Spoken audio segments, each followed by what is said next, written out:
This is The Monty Show, the truth in sports talk streaming. When you want unbiased opinions about your favorite team without the spin, all you have to do is find The Monty Show, streaming live and available 24 hours a day, 7 days a week on YouTube. And now, here's Monty. Hey, yo, man, it's back. College football in the hizzy on The Monty Show, presented as always by our good friends at The Advocates, theadvocates.com, the best injury attorneys in the business.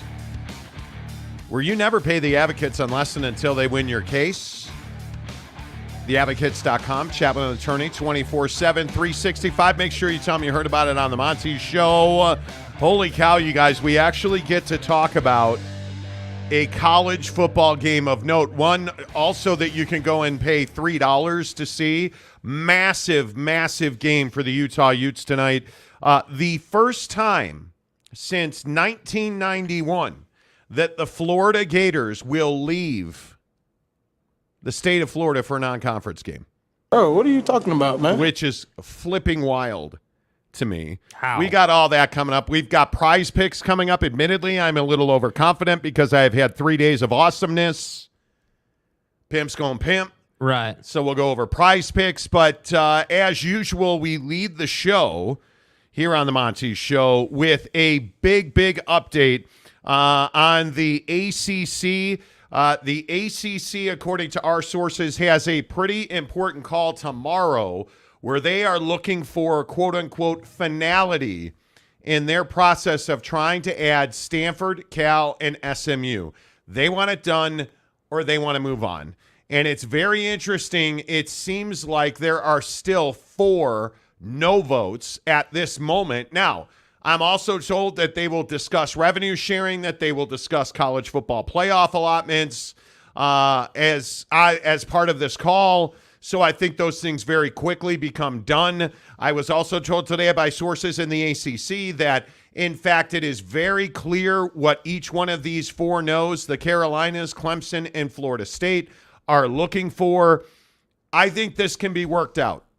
I still believe that we are 60-40 in favor of Stanford, Cal, and SMU joining the ACC. We should get an answer on that tomorrow as the ACC has a call with all of its presidents to put closure on ACC expansion for this year.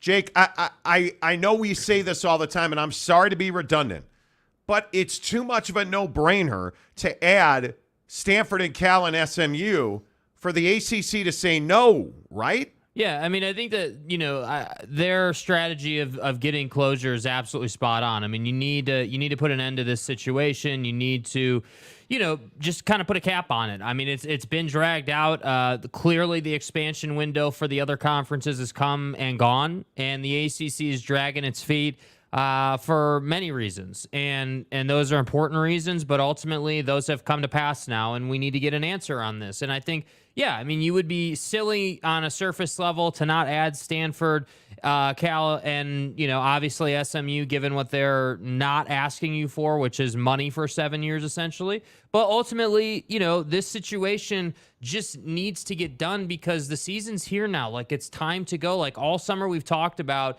if you're still talking expansion by the time week 1 or really in college football, week 0 gets here, you've done it wrong. I mean, you need to just move this along. And I understand that the ACC was sort of the last person at the table. They're picking up the remnants of the Big 12 and the Big 10 picking through the Pac-12 or what was the Pac-12. So I get it. But ultimately, this can be delayed no further. And I think for everyone's cause, even for Stanford and Cal, this thing needs to get decided in the ACC so they can go wherever it is they're going to go. Yeah, I would agree. And I think the interesting part about this is all of the misinformation. It was interesting that one of the sources I spoke to today said that the College Football Playoff Committee is waiting on ACC expansion to make changes for 2024. You heard today that those decisions have already been made. Oh, and then they weren't made. I also thought it was very interesting that ACC Commissioner Jim Phillips was said to have briefed the College Football Playoff Committee on what the ACC was going to do with expansion. It turns out, as we told you, Jim Phillips would not be briefing the College Football Playoff Committee on what the ACC was doing because that decision has not been made yet. Yeah. There has been no plan set forward by the ACC presidents and membership for adding Stanford and Cal. And we're in this position, and I feel like it's very similar to what we saw in the Big 12, to your point, the Big 10 and the Pac-12, where all these rumors are flying and this is done and that's going to happen and we're doing this and we're doing that. Nothing happens until the presidents and the ACC say so. Yeah. The College Football Playoff Committee is frozen in time. There is no way for the College Football Playoff Committee to act until the ACC says, hey, we're going to move on as we are. We're going to add Stanford, Cal, and SMU. That completely changes the picture for what the College Football Playoff Committee is going to do a year from now. So, yeah, I think you have to read some what's the right way to say it? Use your common sense. Read between the damn lines, people. Yeah, when you hear this stuff that Jim Phillips briefed the College Football Playoff Committee, that's not even possible. Pause, bro. Pause. It's not even possible. And the hard part is that yesterday people were all up in arms that we exclusively reported that the College Football Playoff Committee discussed the Pac-12 keeping P5 status and what that might look like. Oh, and now everybody is reporting what we reported yesterday, that the College Football Playoff Committee discussed the Pac-12 potentially keeping P5 status. Right. And what that might look like. You have to use common sense because I think there's a lot of misinformation out there. But the bottom line here is the ACC has a call tomorrow with all their presidents, and they are looking to close the door on this. It's either going to happen tomorrow or it's not going to happen at all, in my opinion. And I think you still have these 4 no's. But I don't think it's in cement.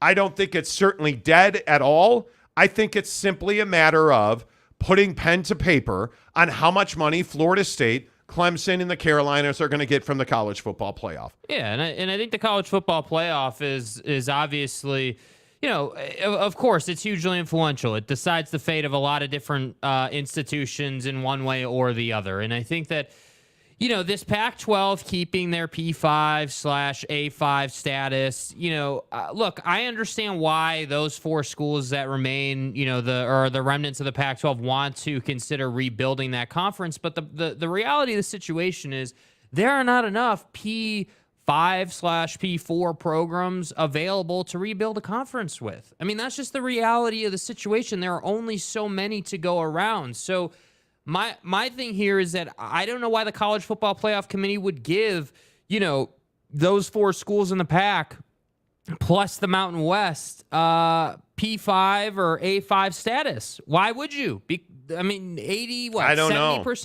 80% of that conference at that point is not P5 members before that conference is put together. So I just don't see a way where you're like, yeah, we're going to merge with the Mountain West, and then we're going to rebrand the Pac-12, and we're going to keep that status. And furthermore, if you're Stanford, Cal, Oregon State, Washington State, I don't even know that that's the best option for you at this point. Because even if you do put the conference together, how long does the conference last? Can you get TV distribution? Dude, there are so many questions. You don't have to ask if the ACC is going to get distribution. You're going to get distribution. You're going to get distribution. Obviously excluding SMU because of what their proposal is, but you're getting distribution. So that's why I say for Calford, I just think the best option. Calford. Yeah, the best option, if the ACC is still available to you, I think is the ACC, but I think it's a very complicated issue. Yeah, I agree. And of course, this leaves Oregon State and Washington State hanging and twisting. And my guess is that we have not heard from Stanford, Cal. And by the way, did anybody notice that SMU has gone radio silent? Not heard from their donors, even though we've reached out to them. Not heard from, the folks that we know in Dallas County. Haven't heard from those folks, which tells me they believe this is getting done. Yeah. That's what this tells me. I think SMU, Stanford, and Cal believe this is getting done. Yeah. And I think I would probably go that way. Now, what that does for Oregon State and Washington State, man, that's where things start to move very quickly. Because if the ACC adds Calford, thank you. If the ACC adds Calford, I don't think there's any doubt that Washington State and Oregon State have to move aggressively. And I think if Stanford and Cal end up in the ACC, I think it's all but over for the Pac-12 brand. I think it is dead on arrival. We are simply putting them on the clock until the season's over, and really until June 30th. That's when the Pac-12 will die. I think it's downhill fast. And again, my sources tell me that Washington State and Oregon State, I think, are heavily in favor of joining the Mountain West. It just financially, those are two universities that are in very different places, but they both have debt load. And Washington State is, the word that everybody keeps using is insolvent in sports. I don't disagree with that. I think they're in so much trouble financially in their athletic departments at Washington State. It's going to be very difficult for Washington State to maneuver and add travel dollars to join the AAC, let's say, where you're going to have to travel up and down the East Coast. You're going to have to travel much further east to get to the AAC footprint, to get to Tulane, to get to Charlotte, to get to all of these places that are not Fresno State, that are not Boise State, that are not in your backyard, essentially, that save you time, that save you humanity, and that save you mental health of your student athletes as well as academic issues. It's a no-brainer to work something out with the Mountain West. Now, does that mean it happens? Absolutely not. No. I think we've learned a lot of different times that Kirk Schultz, the president at Washington State, marches to his own drum. And a lot of times his drum beat's very different than most people's drum beat. Clearly. I think we are in a very interesting situation. I think that the College Football Playoff Committee, waiting on ACC expansion, tells you that there are multiple layers of planning going on here. That if Stanford and Cal do not get into the ACC, I think the Pac-12 has a very strong chance of surviving. The brand has a very strong chance of surviving. Why do you say that? Because it's Stanford and Cal, and I know how much you hate them on the court and on the field. And I get that, dude. You're not wrong. Mm-hmm.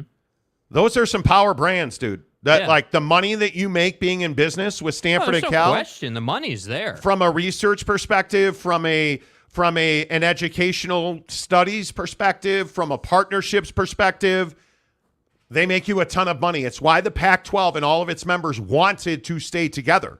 Ultimately, they did not, but they wanted to stay together. Stanford and Cal make you money, and if they happen to fall into a 10-win football season, hey, you're cooking with gas. But it'll be interesting to see what happens with Stanford and Cal. I think it is an incredibly important time, as we have been in for 3-4 months now. I think this is a historic, never before seen and likely never seen again moment in time in professional sports in this country, and I did not misspeak. College athletics and mainly football are professional sports in this country, and I don't think we've ever seen it like this before. No, absolutely not. And I think that, it was always going to be a deal where at some point a conference was going to fall apart.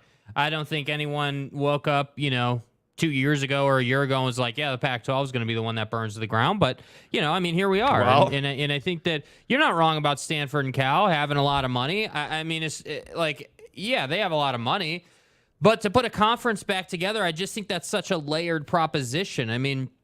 Again, you're talking about, I guess merging with the Mountain West is your best opportunity to put the Pac back together. Right. And, hey, if that happens, that's great. But I certainly think you're far from any kind of guarantee of keeping Power 5 status. And, would that be good for the West Coast? Absolutely. You would unify two conferences. Like, there would be a lot of efficiency in travel and things like that. So I think, look, there's a lot of opportunity with it. But ultimately, I think that these schools have to be selfish right now and do what's best for them. And if for Stanford, that what's best for Stanford is to partner with Cal and get to the ACC, great. If what's best for them is to go independent for 3 years, great. If what's best for them is to go to the Mountain West, then that's great. But I just think that at this point, this has never been seen before. And there's a reason the College Football Playoff Committee is waiting. There's a reason we're not hearing a whole lot. And also there's a reason why the ACC wants to get closure on this thing, because every day you spend, unsettled, if you will, not rock solid, moving in one direction, that's another day where you never know what can happen. And I think that's why if you're the ACC, you want to get this thing kind of buttoned up and taken care of. So, and maybe I'm reading too much into this. Do you get up every morning and when your two troll-like feet hit the floor, do you say to yourself, how am I going to slander Calford today? I know it's only 6 a.m. Here I am. But I got to slander Calford somehow. Mm-hmm. Listen, Stanford and Cal are valuable. Stanford and Cal are the foundation for a rebuilt, reimagined Pac-12 conference. Pac-10. Right, sure. I get it, Coach. But my point is, I think Stanford and Cal bring tremendous value. And if you're the Mountain West, it is, in my opinion, in the sources I have spoken to, it is an easy move with Stanford and Cal to rebuild and reimagine the Pac-12 with the Mountain West merging with the Pac-12. That's an easy move. It's a completely different ballgame to tell you the power and the sway that Stanford and Cal have. I was straight up told, 2-3 weeks ago. Yeah. Without Stanford and Cal, what value is left in the Pac-12 brand? And now, as we've exclusively reported on this show and everybody else has now told you, the College Football Playoff Committee has discussed whether or not a reimagined Pac-12 would keep P5 and AQ status. For an AQ meaning automatic qualifier status. Yeah. The answer would be no, in my opinion. How could it be anything other than that? Without Calford, I don't see how it could be anything but no from the College Football Playoff Committee. Yeah, I think what's tough is like the Calford. College Football Playoff Committee, obviously has a lot to consider. I mean, of course, how to reward winning is their main objective, right? I mean, how do we define who's the best team based on strength of schedule and all these other factors? That's their main priority. But secondarily to that, I also think you have to consider, okay, brands like Stanford who have had success. I mean, the true hater of Stanford wants to roll out here and be like, Stanford's never won anything and they suck. And that's just not the case. Stanford has won. Stanford has done things, and they have a great athletic department. Yeah. There's no questioning that. They just haven't won or been relevant in football or basketball for about the last 5 years or so. But they are, on a regular basis, financially and on the courts and fields, arguably the best athletic department in the country pretty much every year. Right. And so for the College Football Playoff Committee, the challenge is, okay, Stanford being who Stanford is, a really important figure in college athletics, not just college football, but college athletics. How do we work them in if they're in a Pac-12 Mountain West merger setup? How does that work? Because if you're going to let Stanford in or give Stanford access, then Boise State, Air Force, all these other schools have to have access. And I guess that's fine, because they're never going to beat Georgia. They're never going to beat LSU. Or anybody in the SEC, but I don't know. I think it's just tricky. But isn't the gold standard now for competition the Big 12? And you guys are going to be like, you're a Big 12 homer. Go eat at a truck stop. Yeah. Listen, I was at a truck stop this morning. Proudly so. Fat ass had a burrito. What do you want from me? Not me, him. Fat. But my point is, if you look at the Big 12 and you look at the statistics of the Big 12, they lead all A5 leagues with 52% of their non-conference games against bowl teams from last year. That's got to be just the low watermark where you're playing non-con games against teams that went to bowls last year. This is raising all ships. Raise the tide. Raise the level of competition, because I got to be honest with you guys, I'm over like this Florida-Utah game tonight.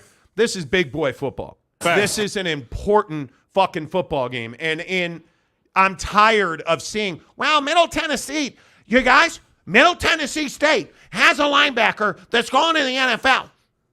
Well, I'm tired. We've got the Nick Saban rant, dude. I'm tired of Nick Saban losing his shit about their terrible schedule. These teams that are typically the best teams in their division are really good teams. All right, and you all may be taking the week off, all right, this week, but I'm not. And a lot of people take a lot of things for granted, and I get asked questions like, well, how important is it for the young guys to get to play this week? Well, how in the hell you know they're going to get to play? I mean, what makes you think that you can just assume that they're going to get to play? Because you're assuming that the other team is not very good? They do have a Division I quarterback. He plays like a Division I quarterback, and they're very, very productive on offense, and they do a great job of executing what they do. And if we don't play good against them, you all don't remember the Georgia Southern game, do you? I don't think we had a guy on that field that didn't play in the NFL, and about 4 or 5 of them were first-round draft picks. And I think that team won a national championship, but I'm not sure. And that never gets old. Oh, Nick!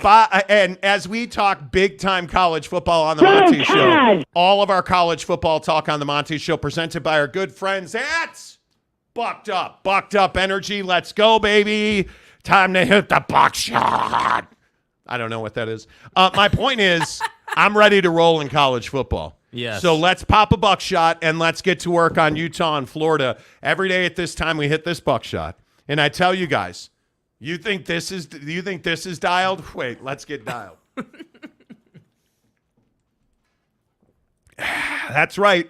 200 milligrams caffeine, bunch of ingredients that make this high-powered energy with quality ingredients that's going to take you through the rest of your day.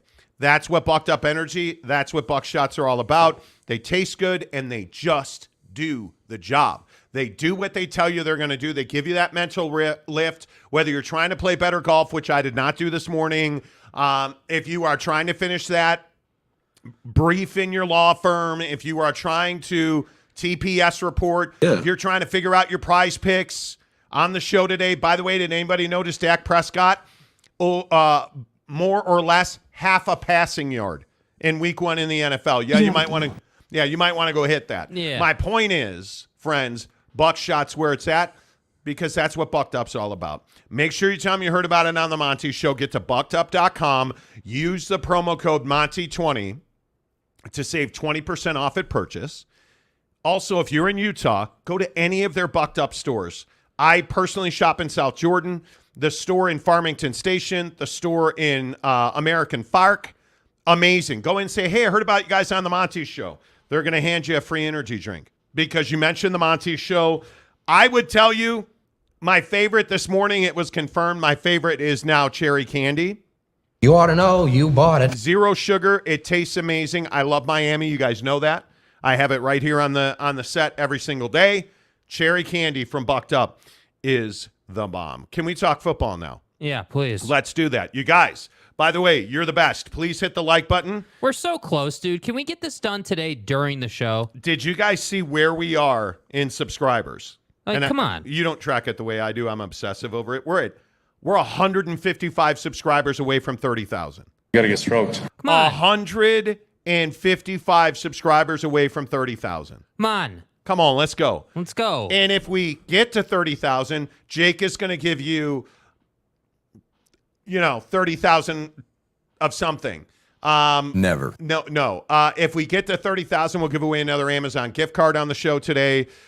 We love rewarding you guys. Please hit the like button. We have had over 3,000 people view the show. We only have 88 likes. Let's go. Hit the like button. Our first comment today always comes from the Super Chats. Would an ACC collapse give the Big 12 a better college football playoff voice? The ACC is not going to collapse. And with all due respect, K-Dub, can we just stop talking about the ACC collapsing? Yeah.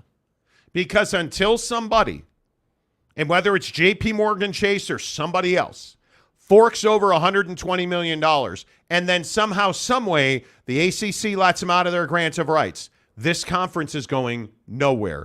The grant of rights is lock solid. There's this belief in the fan base that, oh, man, if we talk about the ACC collapsing, it's going to happen. It's not going to happen. It's not the Pac-12. What's the significant difference between the Pac-12 and the ACC? Well, first off, Jim Phillips isn't a buffoon.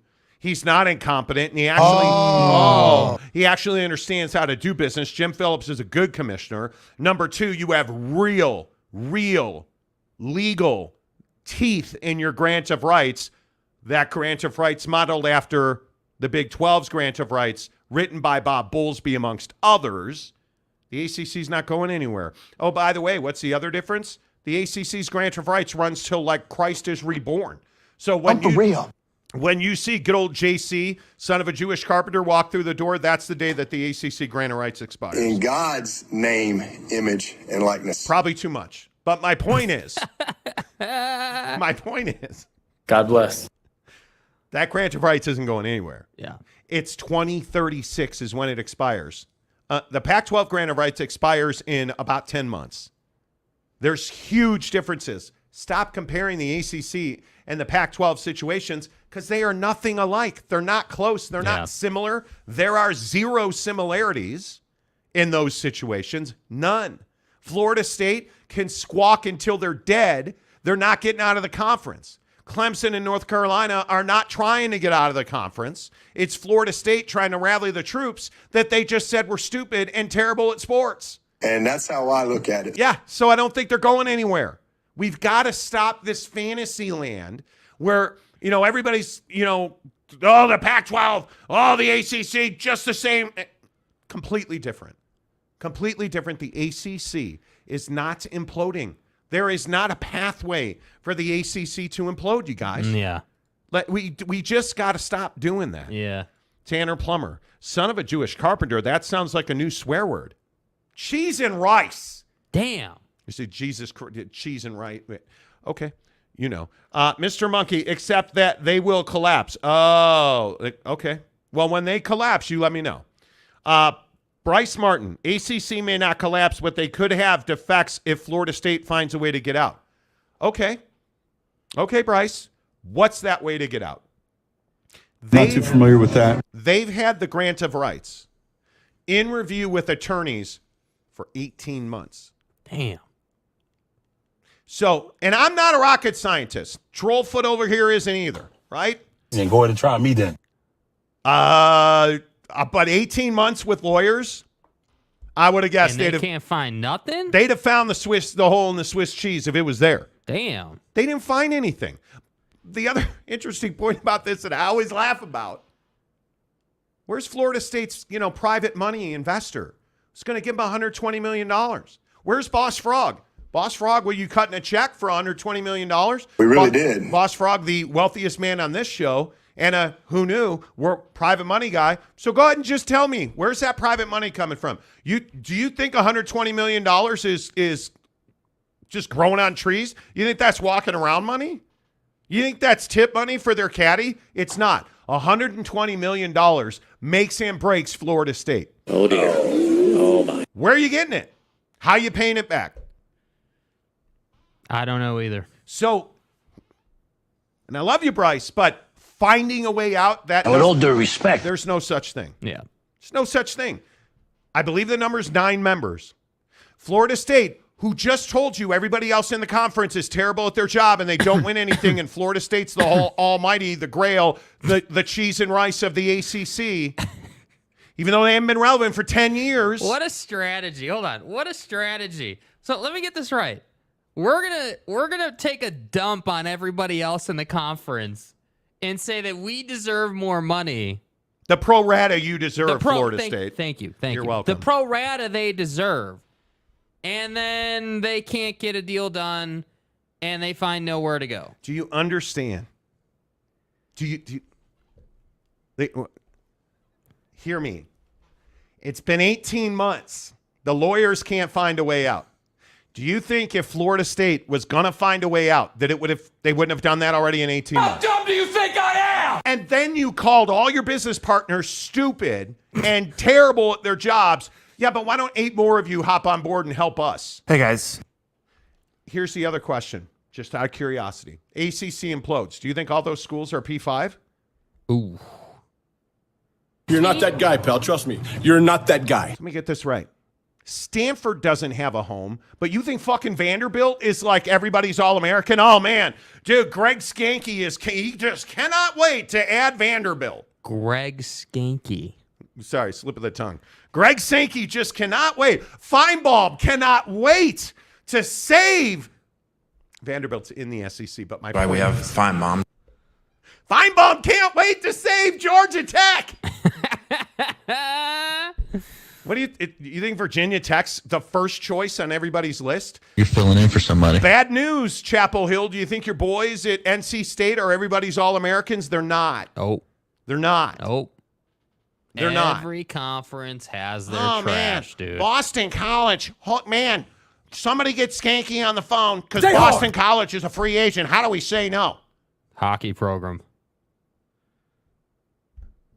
And I'm being like, do you think about when you guys talk about this stuff around the water cooler? Guys. Hey, man, listen, before we head out on that first job over to the Millers to paint their soffits, we got to talk about the ACC. I think it's imploding today. It's over. Do you stand around interesting, man. the not real water cooler, which nobody has anymore? Otherwise known as the gas tank. When you and the boys are hanging out at the truck stop about to get your breakfast burritos, is this what you guys imagine? You're like, well, if the ACC implodes, and it will. Well, how's it going to implode? Don't they have a grant of rights? Yeah, but that doesn't matter. And it's very powerful. The Pac-12 imploded. You know, Fukushima. What the fuck does one thing have to do with the other? Listen, I put pepper on my McGriddle, just like Jerry Jones. Trust me when I say the ACC's imploding. Where do you get this? Vexes me. Thank you for derailing the show, Bryce. I appreciate it. Oh, my God. Okay. FSU plug. SEC don't care about Virginia. That's what I'm saying. Yeah, Nobody the SEC cares. doesn't need Virginia, dog. Look at Vanderbilt. They're invisible in the. They're invisible in. Come on, man. Come on, man. Aaron Wilson. It's arnwilson22 at Gmail. What happened to your? Why are you giving your email out? Yeah, what are we doing here, man? I don't get it. I don't get it. Cougar Tracks. Heard the same thing about the Pack, but the Pack. Oh. I'm usually the untrained eye. I'm usually a docile figure. That's okay, untrue. that's a lie. That's not what happened with the Pac-12. No, it's and not. if you think Cougar Tracks, I love you. But if you think you heard the same thing about the Pac-12, then you hang around a bunch of stupid people that don't know anything about the Pac-12. Because that's not at all what happened. Hero 75 for $10. If it was 2030, then I would believe. Guys, hey, man, listen, it's New Year's Eve, 2029. Hey, guys. If it were 2030, then I would believe the Florida State could do a buyout of the ACC. But until 2036, the ACC will be alive, and by then, conferences may be ready to go to 20 teams after dealing with 18 and 16 teams. I think the more likely scenario is that ESPN, like the partners on the grant of rights, dissolve it to help themselves. That's the only way. That's the only way. And that's only going to happen. I think it's at least 7 years until we have like mega conferences, right? Like until we have, I think the potential is you have to have at least 3 conferences. I think those 3 conferences will have to be probably 30 teams. Bro. I don't see any other way around it. Well, in all seriousness, I don't see any way around that because you're only going to be growing from here forward. You're only making more money and becoming more prominent. Yeah. Who's the next Ohio State? SMU. But what happens if, no, it's not SMU.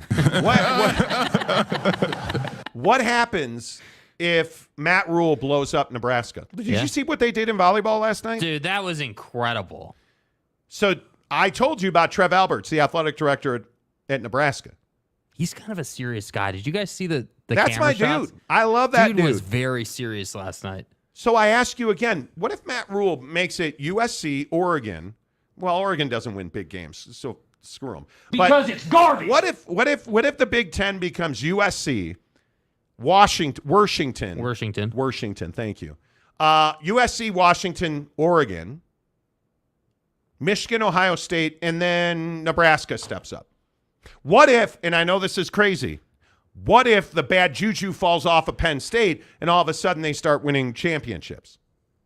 What if the Big Ten gets to 7-8 teams that are really good?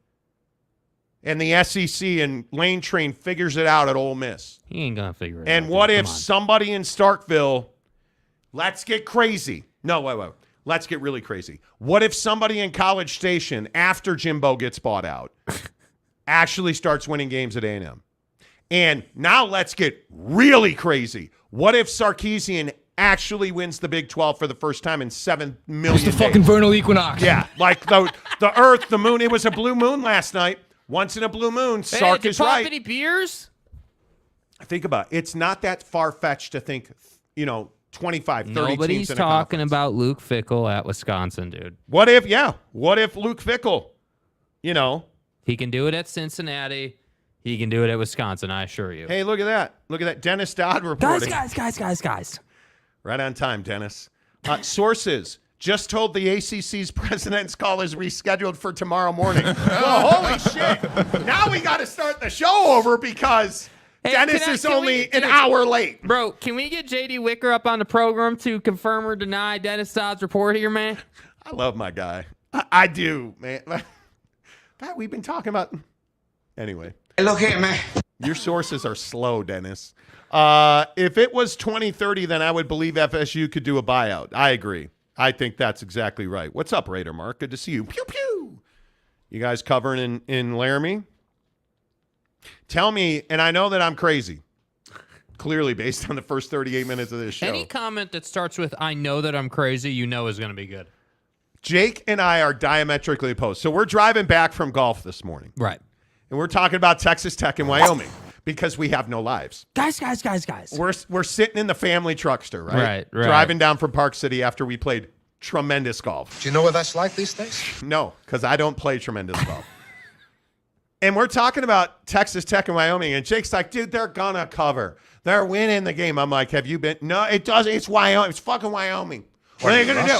Are there receivers running down the field on Mustangs? No. My fucking ass. That's at SMU, sir. Does Texas Tech cover in Laramie? Yes. Does Prime shock the world at TCU? No. No, he doesn't. Well, shocking the world would be losing by 14 instead of 35. There's my guy, Boss Frog. There he is. For $10. JP Morgan Chase is helping FSU explore funding from institutional investors to raise the capital. A potential investor has expressed interest, according to sources, on the 24th floor of 383 Madison Avenue. Wow. Let's do it. That's my guy, Boss Frog. I have been a rich man and I have been a poor man, and I choose rich every fucking time. The guy's moonroof is amazing. It really is. So let's pretend this happens. $120 million. Then what? So you give the ACC $120 million. Are they just going to hand you freedom? No, that $120 million just the buyout. That doesn't mean you get out of your grant of rights. You guys get that, right? Just if they pay the exit fee, that doesn't mean they get their distribution rights back. No, it does not mean that. No, it does not. Thank you, Boss Frog. Always good to see you. Nate Simons, member of the show. Let's go. Hang on. Hey, man, can you pull it out? Come on, whip it out. Let's go. Pulling it out. Let's go. Let's go, you guys. Always good to see you. Yeah, where are we at on the subscriber train? Yeah, where are we at man? on the subscriber train? Where are we at here, man? We are at 849, 851. You guys were 149 away from 30,000. Go. 149 away from 30,000. Now, you guys know that our goal was 30,000 before NFL kickoff. That was our goal. So we're way ahead of schedule here. Can we get it done before Utah and Florida kicks off? Yeah. Let's see. Kansas fan Vixen. Monty is the new grinder, apparently. Bro, what are you talking? What does that even mean? Yeah, what is grinder? Yeah, bro, what does that even mean? Okay, fuck you. How's that? K-Nur in Florida equals San Diego. Did you guys see that? Florida State equals San Diego. not Florida. Alex Rea. Pac-12 has no grant of rights and thus collapsed. Holy. Wait. Did you? Hold on a second. Wait a minute. Stay hard. Wait a minute. Was that common? No. Is that what common sense sounds like? That can't be right. I mean, that might be what it looks like. He is a Cal fan. What an idiot. And no, Cal fans are very smart. Thank you. Conference Commissioner Gumby says, whoops. Tanner says, looks like Monty is about to die. What are you talking about, bro? Okay. He's back in the black polo today. Yeah. Dude, does the guy not get any credit? Yeah, hey, fat ass, you look like a plump tomato. I like how it wasn't a fat tomato. The dude used the word plump. The guy in the YouTube comments was like, you look like a plump tomato, bro. Yeah. By the way, I'm getting DMs about gifted memberships, apparently. Oh. I know you can't see those. So. I cannot see those, so I apologize. Ooh. Indeed, we have gifted memberships. Aaron Wilson. No. Just Aaron Wilson. No, I'm kidding. Thank you, Aaron. Always good to see you, friend. Nate Simons gifted 5 members. Let's go, Nate. Pick him up. Mike Rayner gifted 5 memberships. Go, Mike. Let's go, you guys. We are rolling. And I sincerely, even though I'm just being an idiot as usual, sincerely though. Right. Without you guys, we don't have a show. Without you guys supporting Bucked Up, Tri-Day Trading, The Advocates, Papa Murphy's Pizza, we don't have a show, you guys. So I appreciate you so much. Nate Simon says, Monty rant sometimes. Sometimes. Let's see. Cougar Tracks. Yeah, I watched the Monty Show. Appreciate that. Raider Mark, no truck stop burrito slandering. Dude. We golfed early this morning. We were at a truck stop that we go to all the time. And Jake's like, bro. Guys. Bro, look, they have fresh burritos. The lady had just come out and put the breakfast burritos in the hopper. Real. And Jake was like, dude. Well, because here's the deal. On the weekends, we usually get to this very same truck stop. And Nancy, the burrito maker, don't know if that's her actual name, but we're going to call her Nancy. No idea. Nancy, the burrito maker, hasn't arrived yet. So we arrived there about a half hour later than usual today. And what do you know? Nancy's there pumping out burritos. Yeah. So I decided to support her small local business of making burritos at a truck stop. Yeah, fat guy did not. I pass. Fucking A. Are you guys proud of me?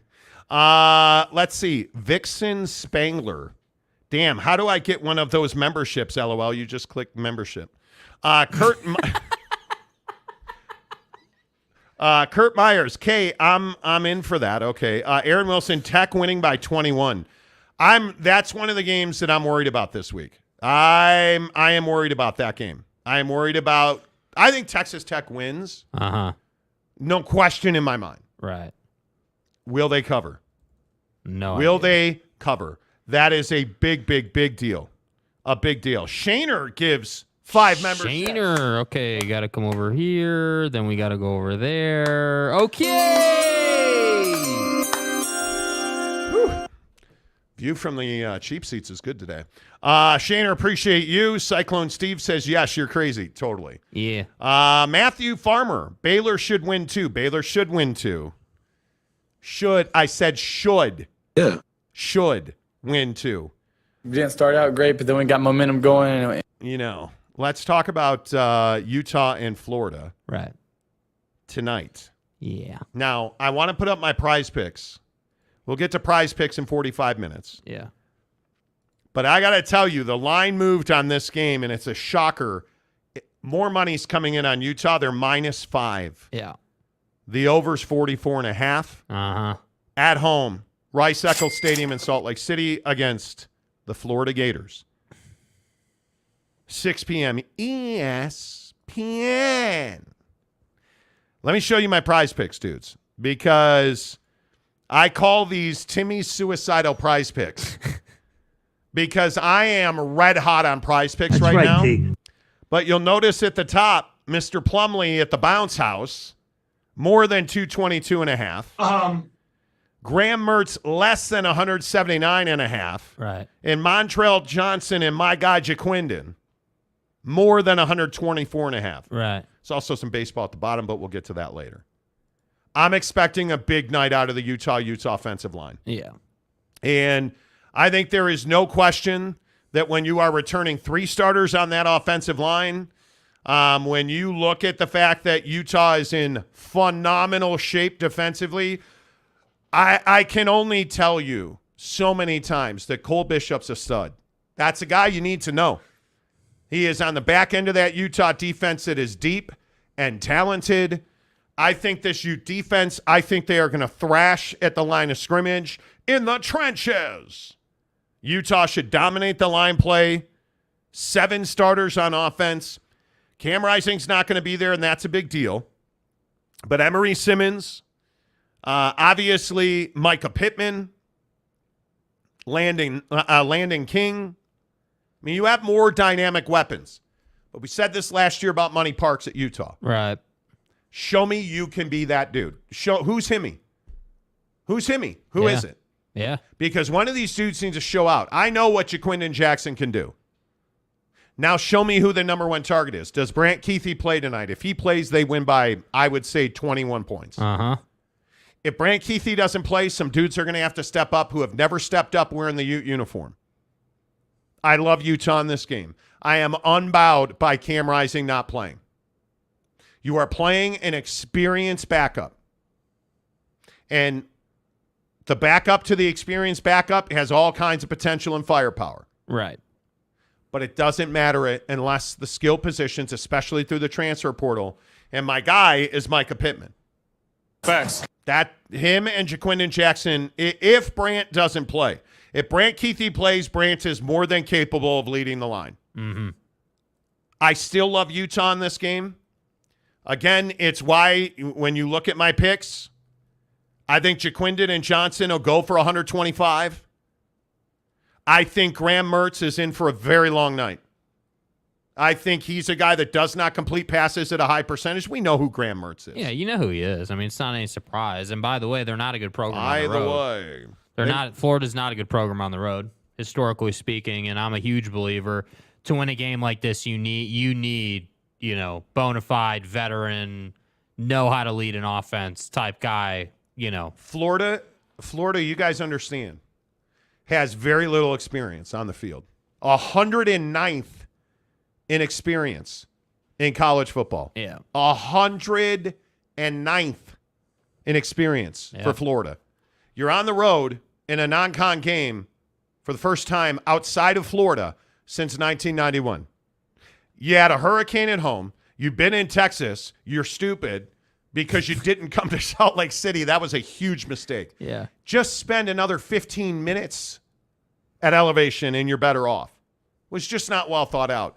I don't see any way that you do not struggle tonight. And I get it. Graham Mertz has got 32 starts under his belt at Wisco. Yeah, well, guess what? This isn't a weak-ass Big Ten. It's the flipping Utah Utes. Yeah, and I just think that in these kind of games, essentially week 1 for both of these teams, first game out the gate, I definitely think it's one of those situations where the traditional stereotypes of teams tend to play themselves out because it's week 1. I mean, that the Utah Utes defense is going to be dynamic. They're going to be making plays. Guys like Cole Bishop are going to have an opportunity to create a turnover tonight. Like, that's going to happen. And I think that the Utah Utes defense is ultimately, as you say, is what leads the line for Utah in this game. I think the sticker shock initially when it came out that Cam Rising and Brant Kuithe were not going to play, and Brant's obviously questionable. He might not. But like right now, those two not playing, I think there was a lot of sticker shock around that. But then, Florida loses their starting center tonight. Yep. You look at Graham Mertz being pretty average. Like, Florida doesn't have a lot of stopping power in the sense of like, hey, even though we lost this guy, we can still sling it 50 yards down the field. Like, that's not Florida right now. And I just look at this team and I say, you're coming to Salt Lake City in what is going to be an absolutely raucous crowd. I can assure you of that. And thinking you're going to try and win a football game here. And I don't see it. And again, I always have to say this about Utah because seemingly every big game they play, it happens.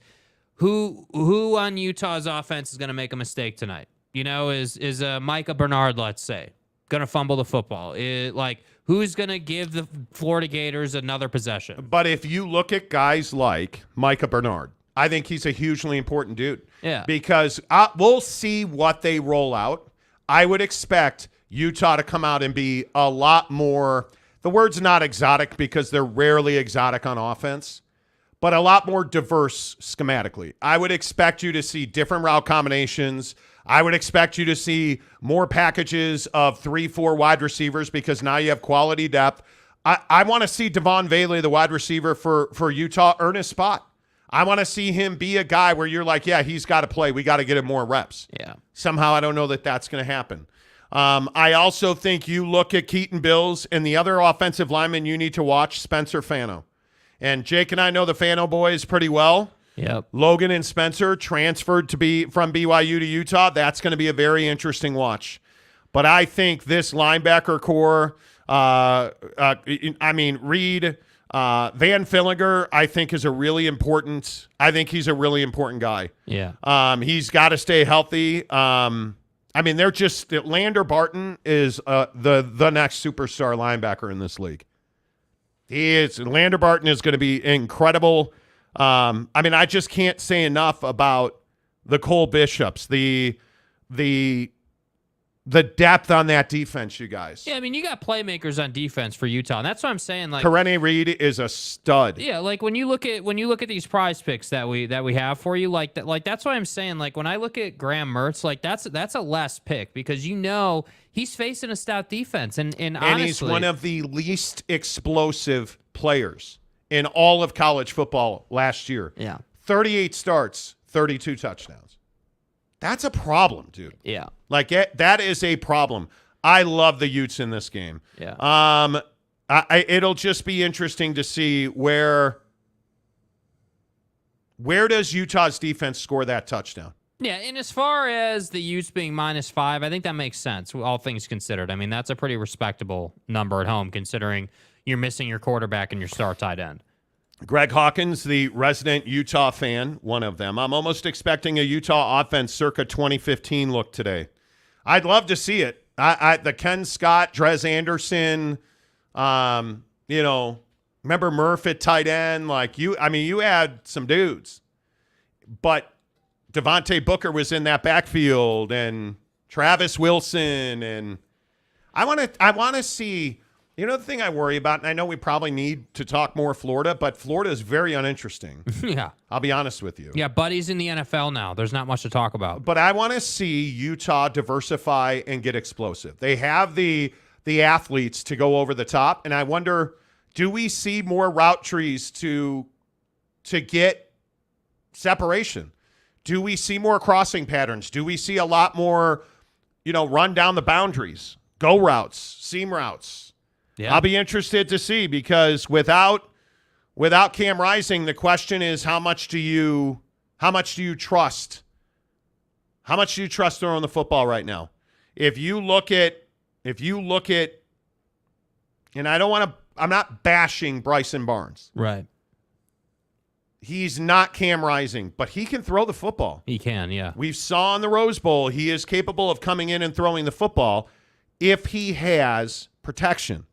And we could talk special teams. I think Sione Vaki is a guy that I'd really be keeping my eye on, especially defensively. Look, I think the Utah Utes just need to do the job tonight. If we're being honest, guys like Bryson Barnes need to come in. Don't turn the damn football over, please. Like put the ball in the right spot. You don't have to be, All-American tonight. What you need to be, though, is do the job and do it at a high enough level to put your guys in position to have success. That's it. And I do think that play calling offensively has a lot to do with that.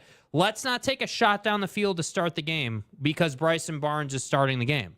Let's get him in rhythm. Let's get him in flow. I can appreciate a ground and pound attack. Absolutely.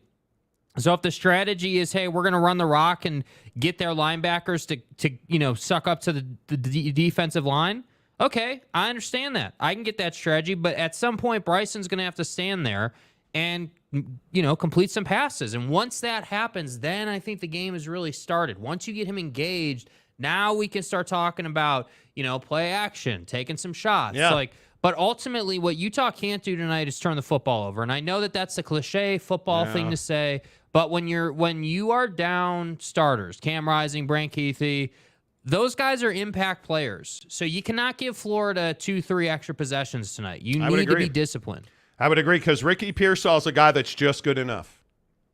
Just good enough, and Mertz is just good enough to get him the football. Yeah. So let's get your comments in here on wow, look at all of the Oh, we got memberships flowing in here? Look at all the stuff going on over here. Damn. John Evans says, shout out to all HBCU alums like me and Coach Prime. What's up, John? Good to see you. Appreciate you. He's been a member of the show for 3 months. Christopher Shannon, thank you for gifting a Monty Show membership. Appreciate you. Hello. Whoa. Hello. What do you guys think of the line at 5? Isn't it? Aren't we taking? I think we're taking we're taking Utah to cover that. Certainly. Right. The line is 5 tonight. In the comment section, what do you guys think about that? Let's hear from you. Excuse me. Wow, I almost died right there. Texas will crush Alabama next week, 45-14. You know, I mean, look, I know that they still do acid in certain parts of the country, but get help. Get help, bro. What? Yeah, I don't know where you're getting 45-14 Texas, but Texas is not blowing out. But it's an interesting question because did you guys see that for the first time in 8 years, Georgia is favored instead of Alabama or Clemson? For the first time in 8 years, Alabama and Clemson are not favored to win the national championship before the season starts. Yeah. Changing of the guard, maybe. Right? We'll see. Changing of the guard. Travis Hinton, what's up, Travis? Good to see you. I think the Ute defense wins the game for them tonight. Their offense is dynamic. I would be, if we're sitting here tomorrow morning, because we're doing a show from 8 a.m. to 11 a.m., by the way, which is 7 to 10 Pacific and 10 to 1 Eastern. It's math, man. I'd be surprised if we're sitting here and the Utes don't have 30-something on the board. Yeah. I'd be really surprised. Really, really surprised. You could be right. MJ Bissett, Oklahoma, the Big 12 for most of its existence. They have 12 conference championship game appearances. Nebraska and Texas have 12 combined. Okay. Facts. Ron Nolan, first play of the game, Cole Bishop, pick 6. Would love to see it, dude. Good kid. Let's hope. Buffalo Hunter Bryson is the GOAT. I think he's more than enough to win this game. Yeah. For sure. Tyler Dopp, if Cam Rising is so good, why is his impact not really missed? Oh, it is missed. Yeah, it's missed. Dude. It is missed. Absolutely. He is an easy performer. And the thing that he does so well is when a play breaks, he can run and get you yardage. Now, you love it and you hate it. But he's so good on unscripted. When you have a play breakdown, he is so good. Matthew Farmer, Florida has talent, but I can't bet them. Nah, you can't, dude. They're one of the most inexperienced P5 teams in the country, you guys. Yeah. It's wild how inexperienced they are. Cam is no longer rising. Ooh, the BYU hate is real. You know, it's fine. Matthew says Texas will become just like their neighbors to the east, A&M. I completely disagree. Dudes want to play at Texas. Yeah. Always have, always will. Dudes want to play at Texas. Texas. Just is what it is. Tanner says, yeah, it's cliche. What's that? Bill G. Texas has perfected mediocrity since Vince Young left.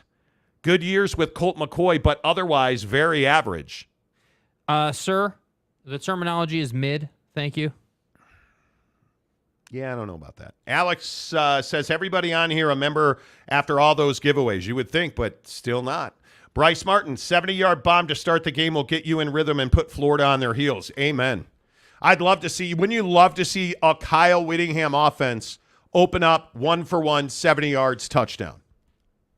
How about that? That would be amazing. Mike Chase, what's up, Mike? Good luck, Utah. I'm a BYU fan, but hope they do well. We'll see. Utah Jizz, Utes cover. Bryce Martin, too high. I'd have it at 2.5. Nah. Really? Ain't going to be that close. And Donuts says take the over at 44.5. I think you have to take the over. I think the score that I'm comfortable with is 31-17. So I think you have to take the over. Right? I mean, you're at 48 points there. I think you take the over 2 and donuts. I think that's a very smart play. Yeah. I like it. What do you like it at? I would say 31-21. I think Florida can get 21 points in this 31-21. Yeah. Okay. I just want to get Mertz is going to have to perform. Yeah. Because I won't believe it until I see it. Yeah. I just won't. Hour number 2 of the Monty Show presented by our good friends at TryDayTrading.com. TryDayTrading.com/Monty. I say it every single day on this show, you guys, and it's been so great lately. All of the feedback we're getting about the fact that so many of our listeners have gone through the program now, and we're starting to hear about the money they're making, the fact that it's not easy, but it's absolutely worth it.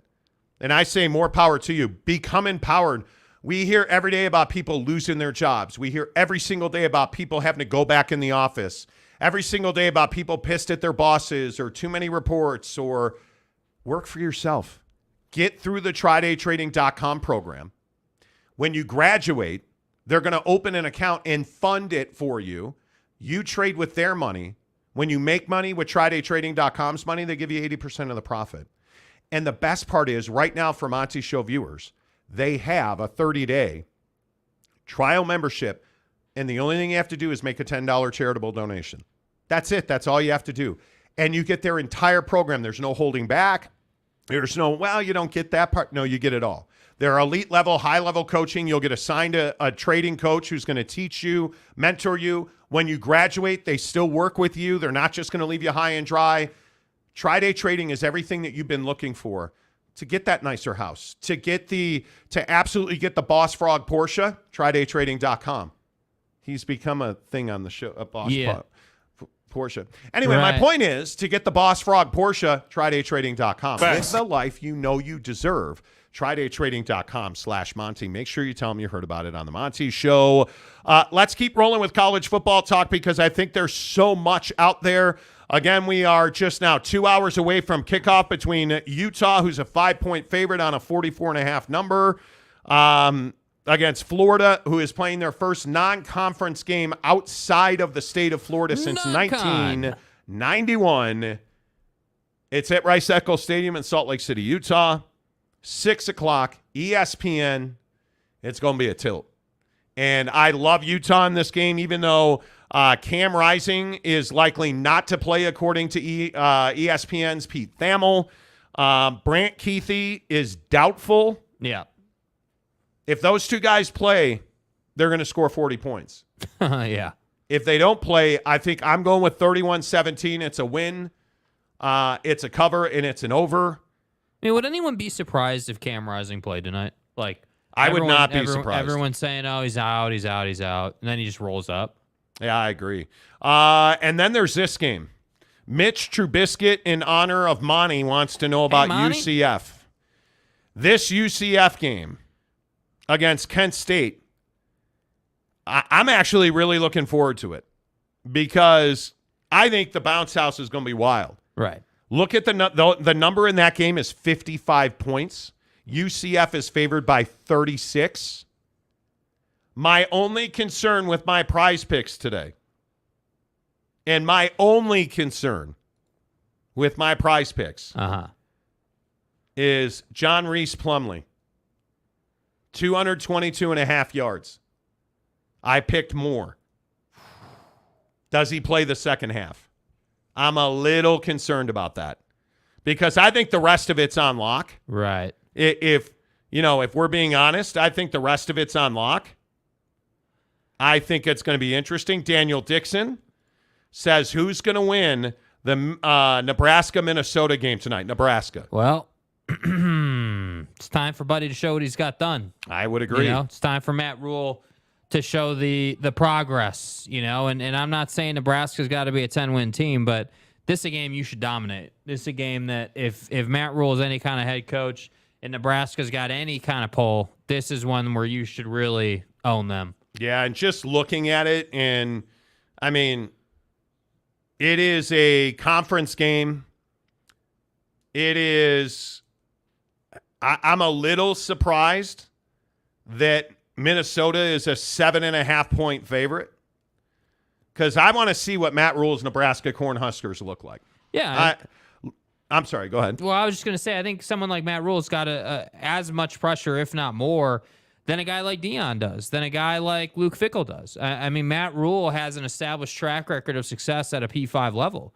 And I think that, the Baylor Matt Rule teams were dominant, competing at a really high level. And I think that, it would be really good for Nebraska to get going again. Like we were talking about earlier in the show, it's a situation where the Big Ten needs them to get going. It's not a want, it's a need. The Big Ten needs to get deeper, and I think this is the start of what could be, hopefully, can we say hopefully a 7-win Nebraska team?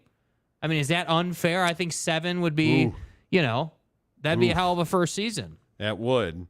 I think Jeff Sims is a huge figure for Matt Rule. I think he's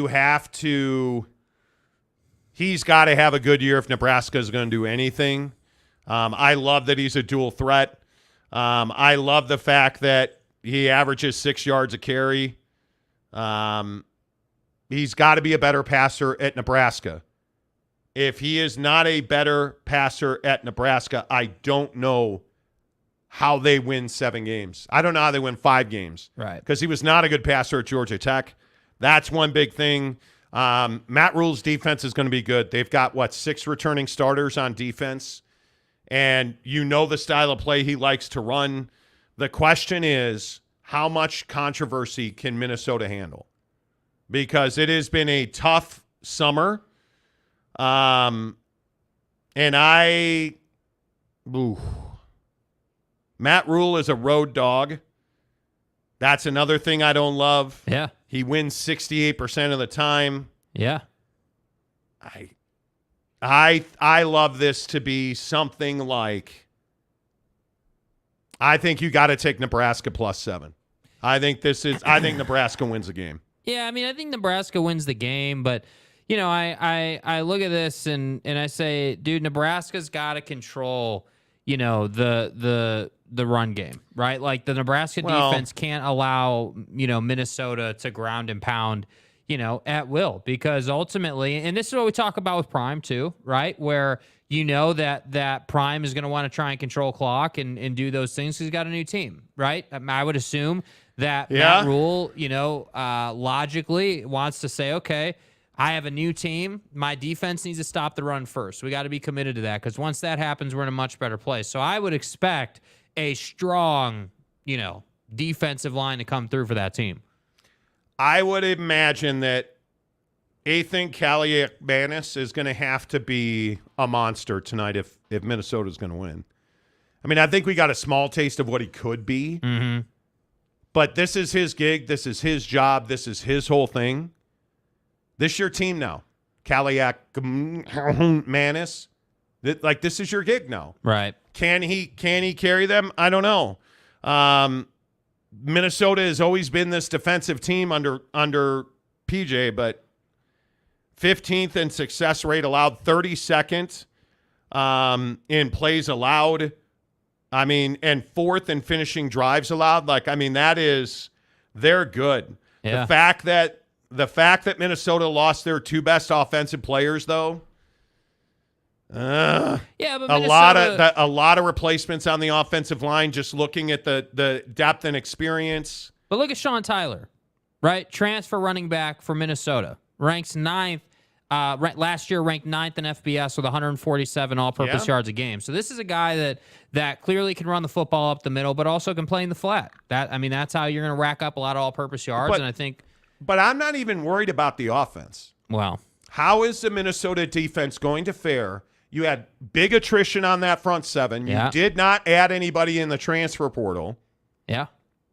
I think Nebraska wins the game. Yeah, I would agree. That's where I come down on it. Well, and I if know you're Matt Rule, you expect to win this game, right? I mean, we're on I the same do. page with that. I do. You expect to beat Minnesota. I do. Yeah. I absolutely do. Bill G says Gophers by 10. That would be a shocking result, in my opinion. Yeah. Jeff Woodworth, Matt Rule wins 68% of the time, 100% of the time.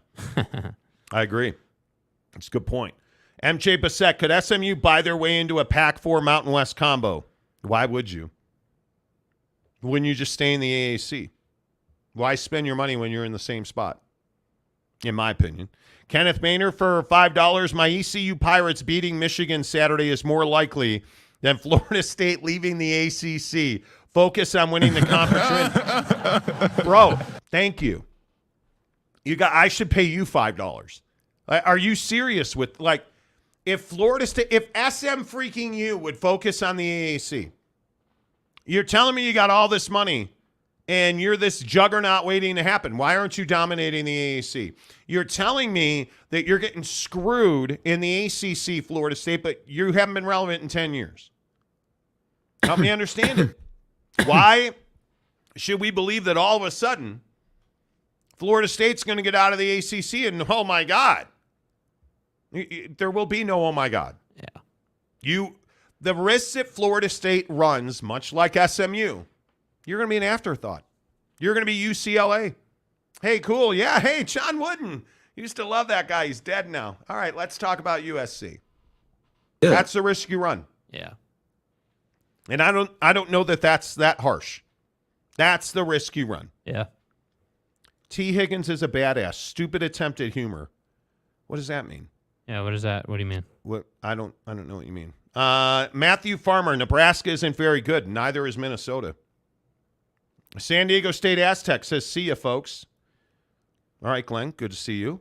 OG Gary, I'm back. What did I miss? Nothing. Mitch Trubisky, boats and hose. Okay. Conference Commissioner Gumby, Minnesota hasn't had a big game since the 60s. This is a pretty big game for them. Yeah, I would agree. Look at that, Greg Swaim, a superstar in the comment section. Well. Once again, Florida State will leave the ACC for one very simple reason. They are becoming nationally irrelevant the longer they stay. Losing $500 million over the length of the grant of rights compared to the Big Ten. The problem is they're not getting a Big Ten invite. Yeah, and by the way, that's the contract you signed. The thing that I struggle with, and I ask this question every single time that we talk to people in the Big Ten, is FSU attractive to you? No, they're not. Okay, who's attractive to you? North Carolina and Notre Dame. Okay, let me ask it a different way. What's it going to take for you guys to go to 20? Why'd you turn down Stanford and Cal? North Carolina and Notre Dame. And I'm talking about like high-level Big Ten people. Known them 4 years. Nobody wants Florida State. Yeah. Nobody. You think Florida's going to lie down and let Florida State into the SEC? Hell no. They're not. The conundrum for Florida State remains. You're on a lockdown grant of rights that you signed not once but twice through 2036. You need 8 other members of your conference to help you get out. Whereas when the ACC melts down, where are those 8 other members going to go? Because I could see Clemson obviously getting into the SEC. I could see Florida State going to, I don't know either. I could see the Virginias maybe getting into the Big 12 because there's synergy there. There's all kinds of possibilities. But somebody explain to me, where does Florida State end up? Yeah, and I think the trouble is, like, just with the concept of Florida State getting out of the ACC, like, Greg, and I'm not going after Greg here, but I'm just saying the logic is, hey, they're losing $500 million over the life of the grants of rights. Yeah. That doesn't mean that they just get to leave. But if you look at the members of the ACC, look at NC State. Where does NC State go? Well, a lot of people in the Carolinas will tell you North Carolina and NC State are tied at the hip. Right. Big Ten comes calling on Chapel Hill. They don't want NC State. But they're willing to pay full share, $100 million, to get North Carolina. Who says no? Because North Carolina ain't saying no. Agreed. Bubba Cunningham ain't saying no. Look at Brant Kuithe on the field at Utah. Brant Kuithe may well play tonight. Holy shit, that is a big, big development. That is a big development. We'll keep you updated on that. So you tell me. Let's focus on the ACC imploding. Who's of value here? Boston College. Where do they go? Big Ten? Well, the only problem with that is they've already got Rutgers and Maryland. I don't know either. SEC? No. Big 12? No. Oh, I know, the Pac-12. Oh, wait. So you're telling me that Boston College is going to help break the ACC grant of rights? You're telling me that Georgia Tech is going to help break the ACC grant of rights? You're telling me that Louisville, who has already bounced around like a freaking rubber ball, is going to help break the grant of rights they helped form? Miami's a very interesting one because Miami, I am told by sources in the conference, is a no right now on adding Stanford and Cal. Miami, who can't even get their political landscape together in the city and wants to talk about being a great private institution, you think they're going to help Florida State break the grant of rights in the ACC to go to the only logical place is the SEC? Pittsburgh, Syracuse, Virginia Tech, and, of course, Wake Forest. Do you understand that, like, 9 out of these 10 teams have nowhere to go? And no incentive to break the grant of rights. So they're going to help you melt the conference down so you can go get more money after you said that they sucked at their jobs. They're not going to do that. It's almost impossible. And again, and Greg, you know this as well as fucking anybody. If it was going, it's been 18 months worth of an effort. And probably more than that behind the scenes we didn't even know about. You know. If you can't find lawyers, and from all accounts, Florida State and Clemson and North Carolina have a million lawyers. Not one of them has found a way through that ACC grant of rights.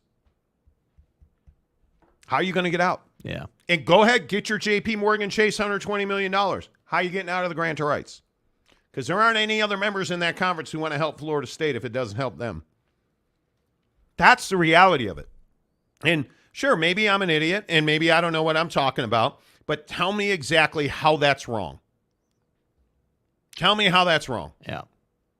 Greg says 8 teams in the ACC have offered, contingent upon them leaving the conference on or on their own. Okay, so why hasn't it happened yet? These are the things that I need to understand. Okay. So by the way, and I want to make this very clear, we've never on this show reported that.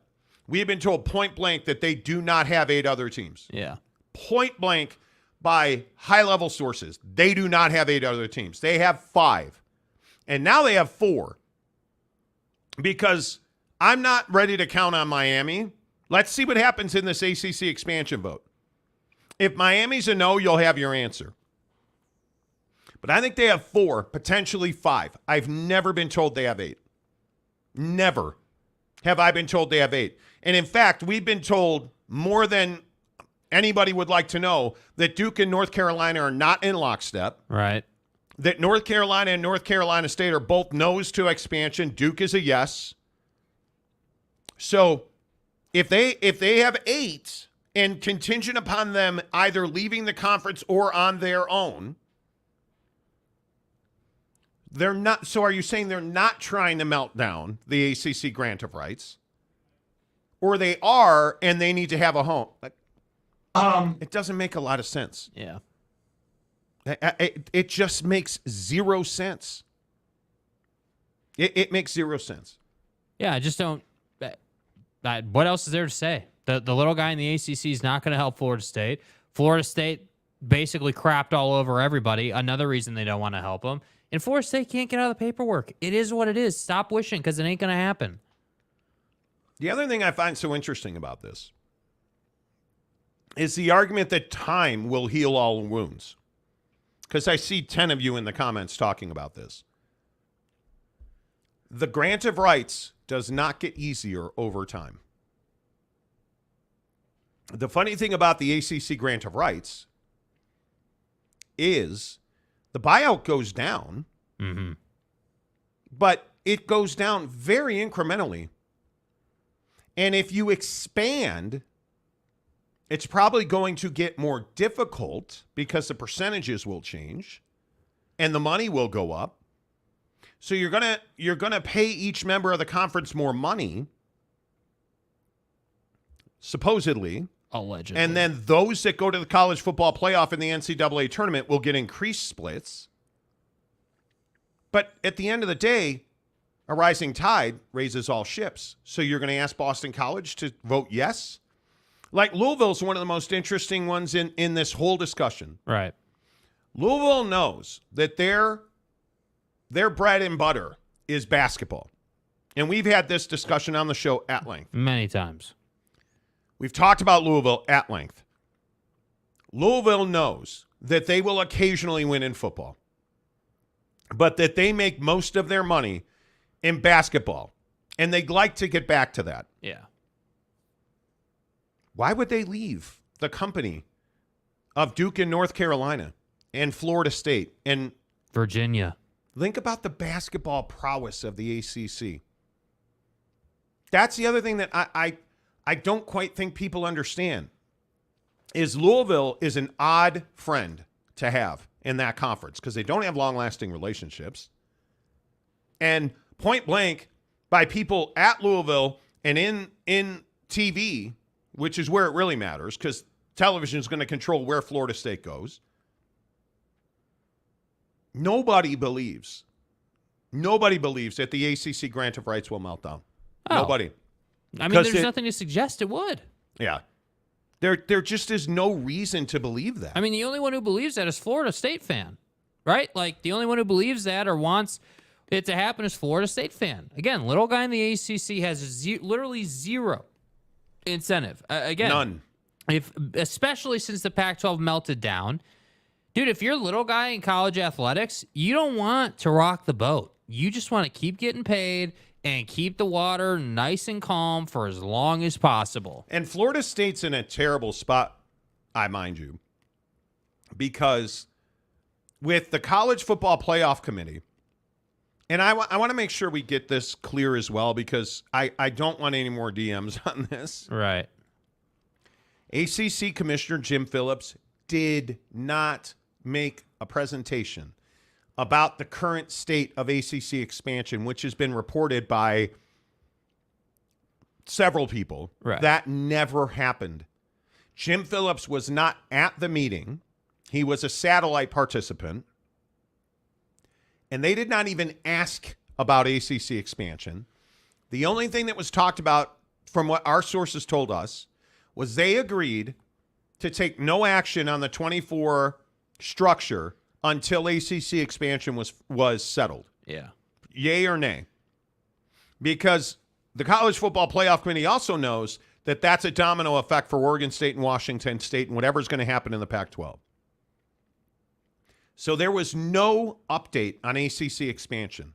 That's a really critical point because I think Florida State also knows that with an expanded college football playoff system to 12 teams, this 6 versus 6, 7 versus 5, whatever that shakes out to be, this 9 conference games that I think the G5 is really going to push for, which ultimately I think means that the G5 is going to get an automatic qualifier and an at-large. Yeah.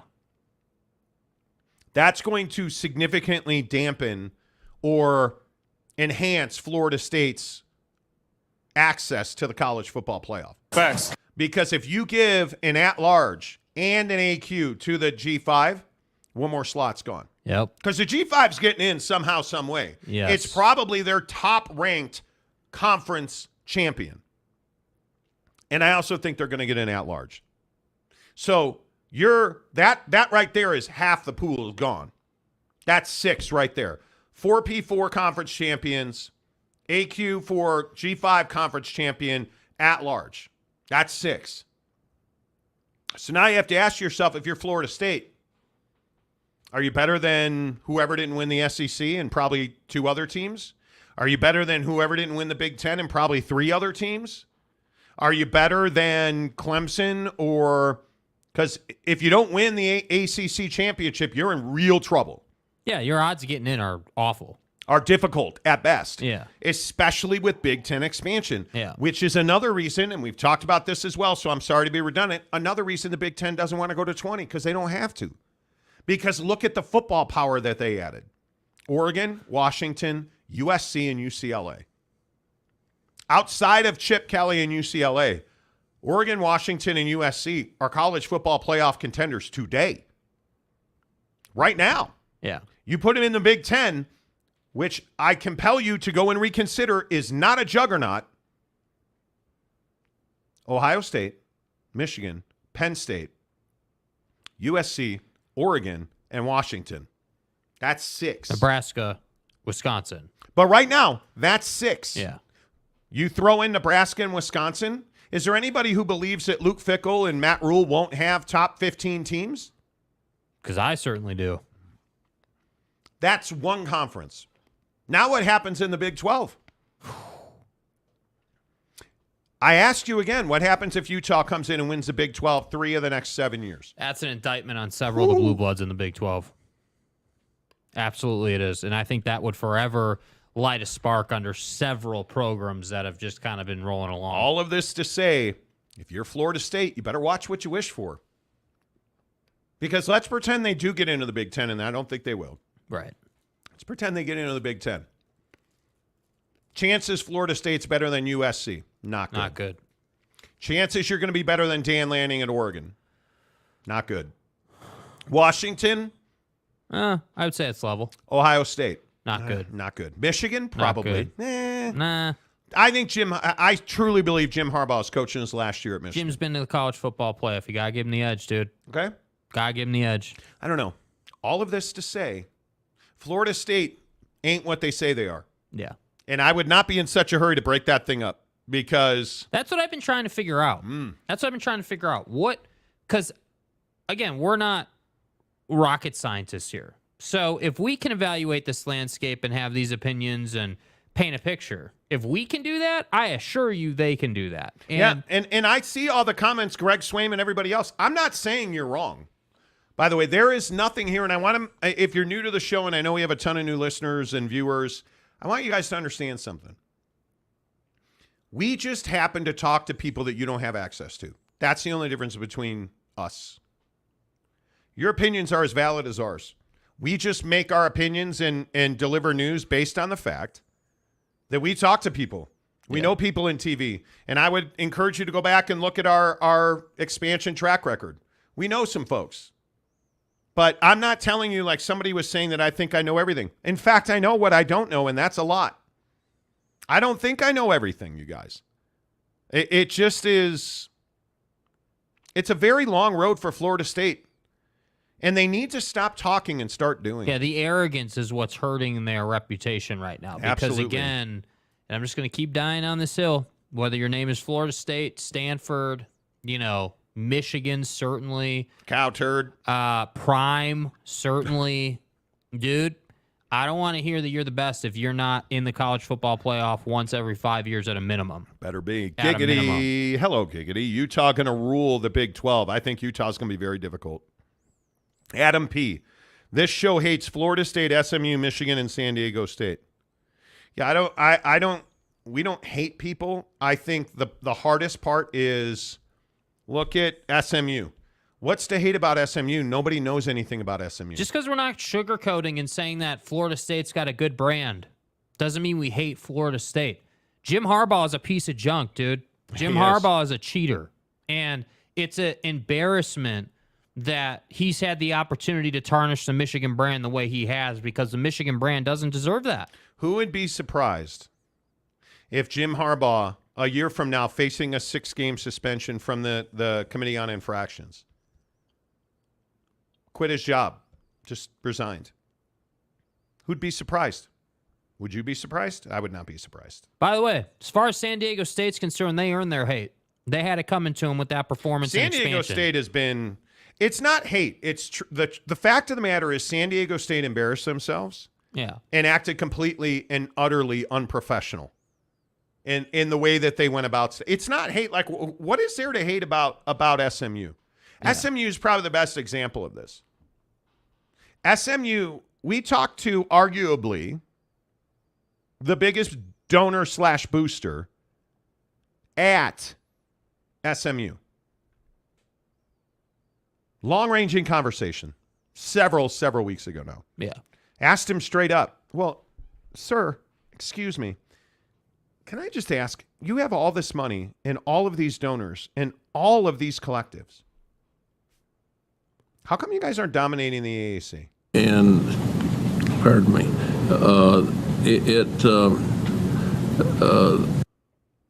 couldn't answer the question. So when I said again, hey, by the way, I just want to reiterate, this didn't answer it again.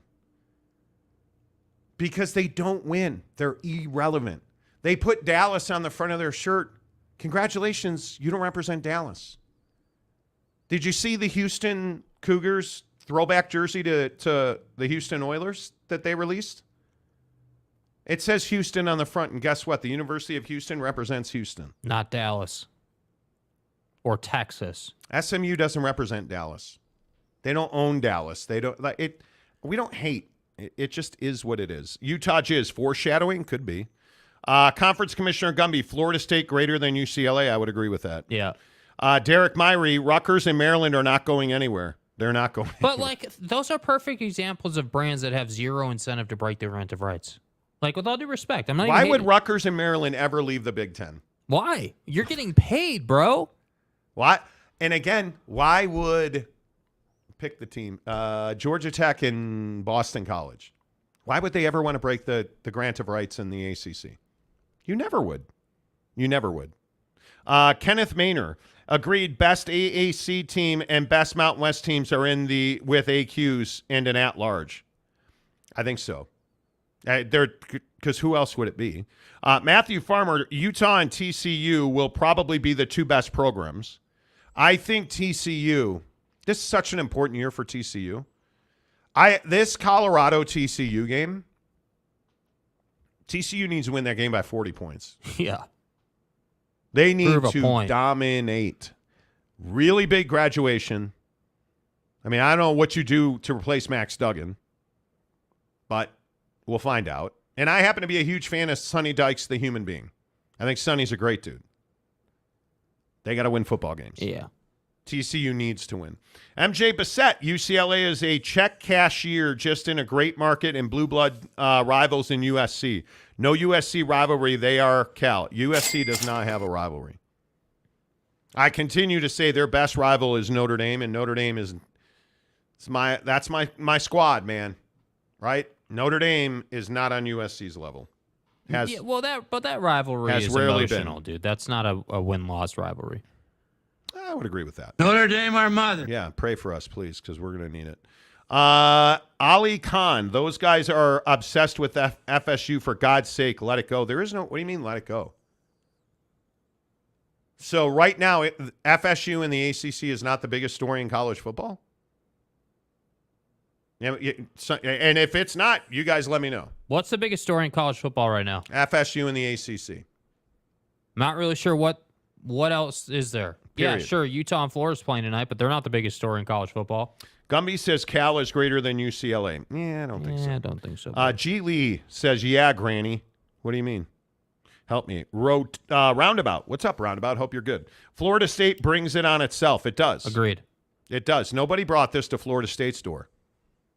Florida State, just go out and win games. That's it, Mike Norvell. Just go out and kick ass. Facts. Win the ACC this year, and all of this is solved. Go make yourself – Florida State just needs – go make yourself a 6-foot blonde with a huge rack and a great ass. That's all I'm asking for.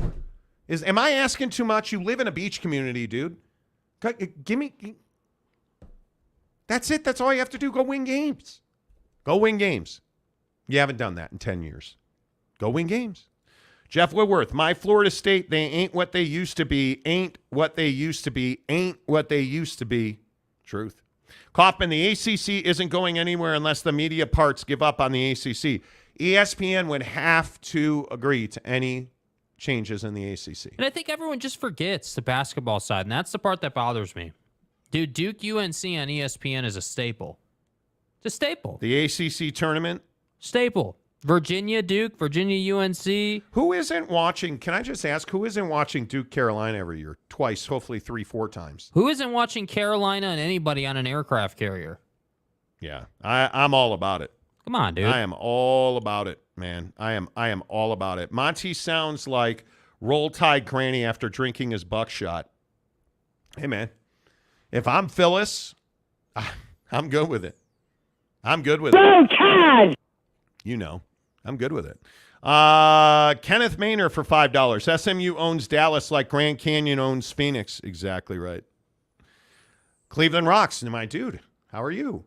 $5. Big 12 coaches will be watching the Utah game, you think? Yeah.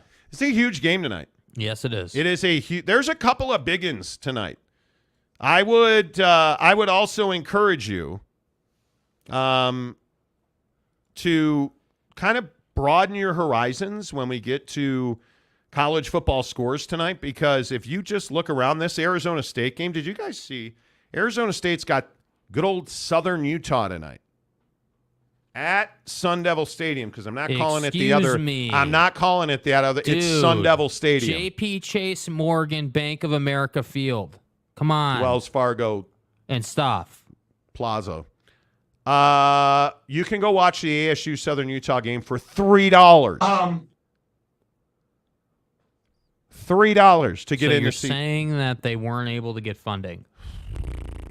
Crazy.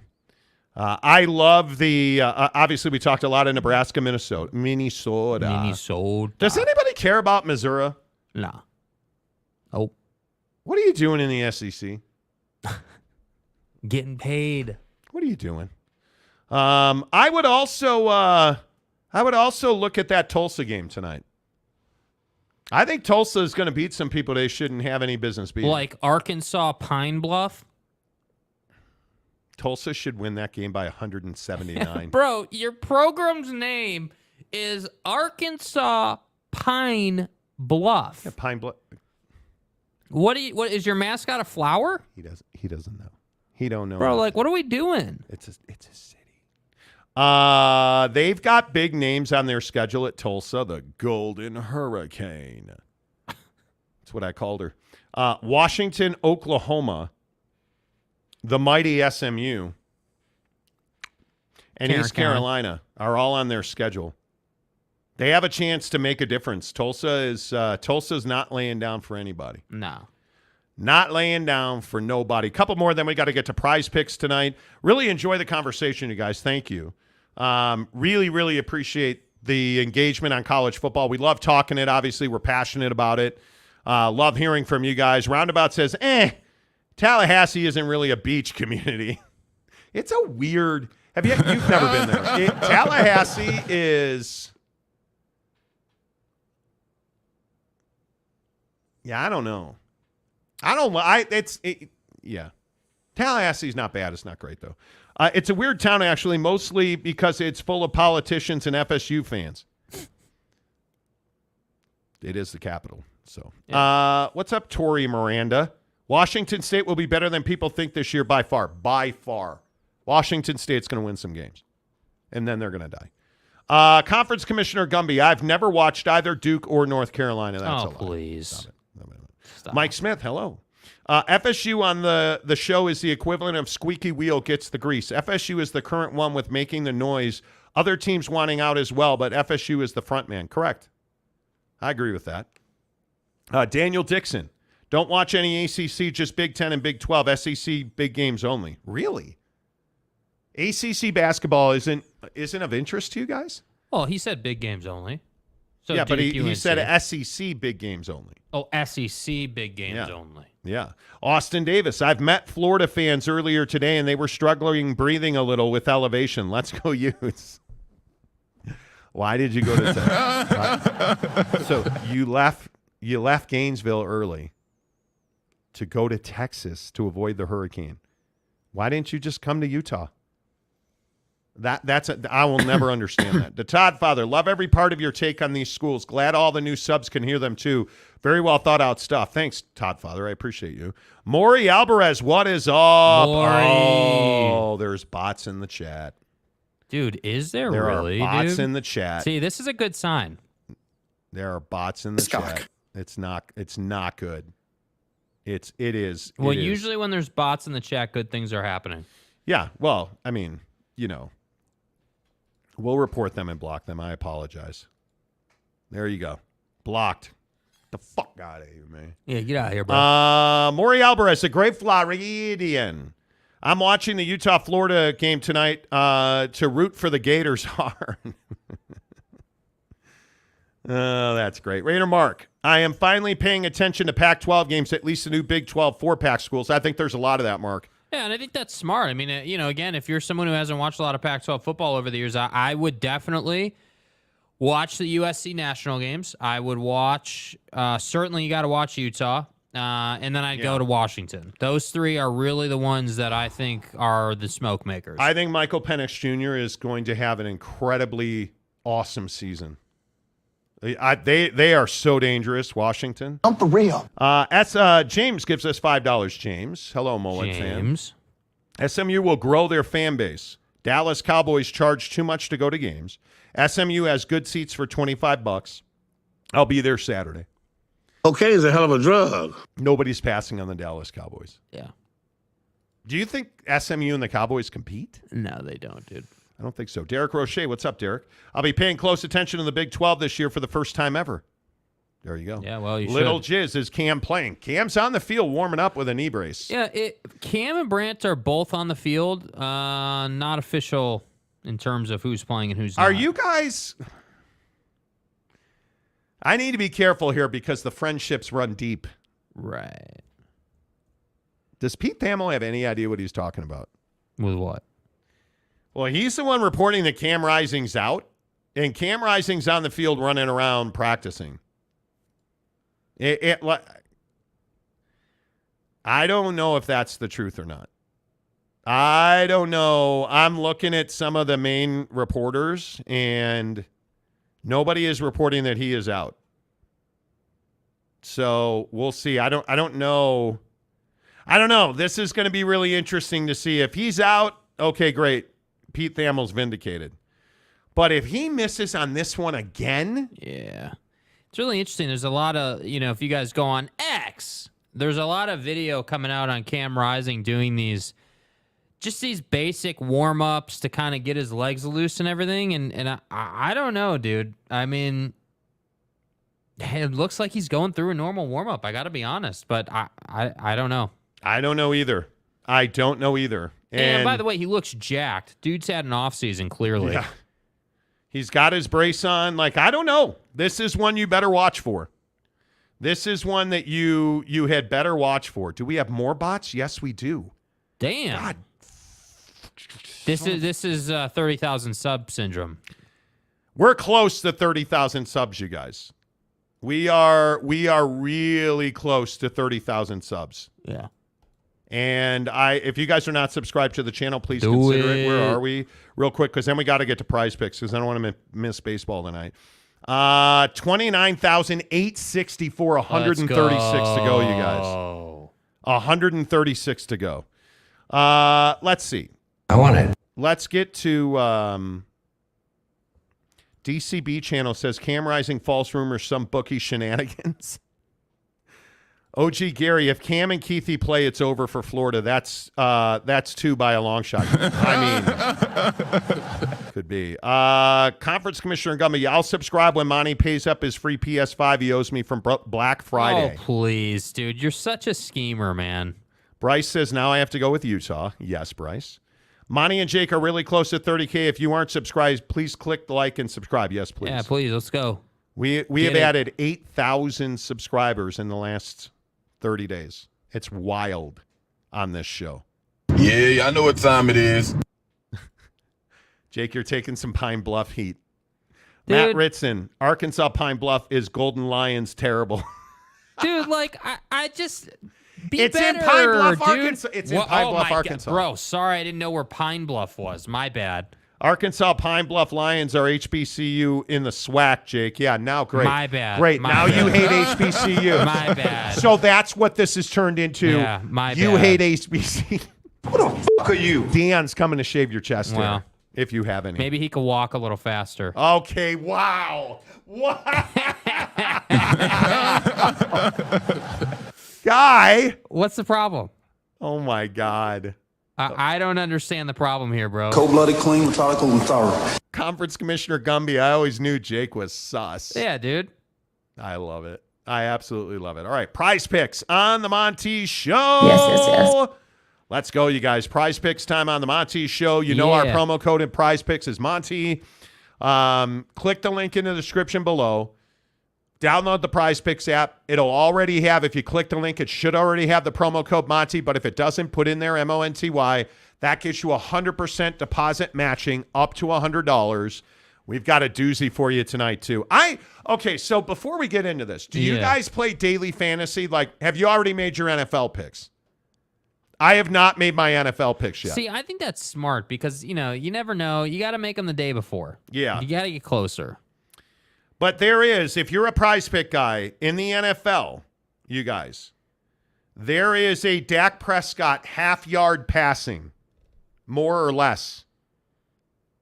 How are you not taking that? Yeah, how are you not taking that, dude? How are you not taking that? I think you have to take that. You do. You do. I think that's one you got to take now because it's on discount. I would agree. We need to spend some time looking at that. Yeah, we'll get on the NFL side tomorrow. Tomorrow we'll be prize picking NFL. Yeah. Let's get into what we got going on tonight. Jake, why don't you go first? Here's Jake's prize pick slide for tonight. Yeah. Jake's got we're both on Mookie Betts. Yes. We're both on Mookie Betts. I'm on the Dodgers big time tonight, dude. I got Mookie Betts more than 7 on hitter fantasy score, right? And then I've got Lance Lynn more than 1.5 walks. Oh. So I need him to walk 2 people. You put 20 on this to win 100. Yeah.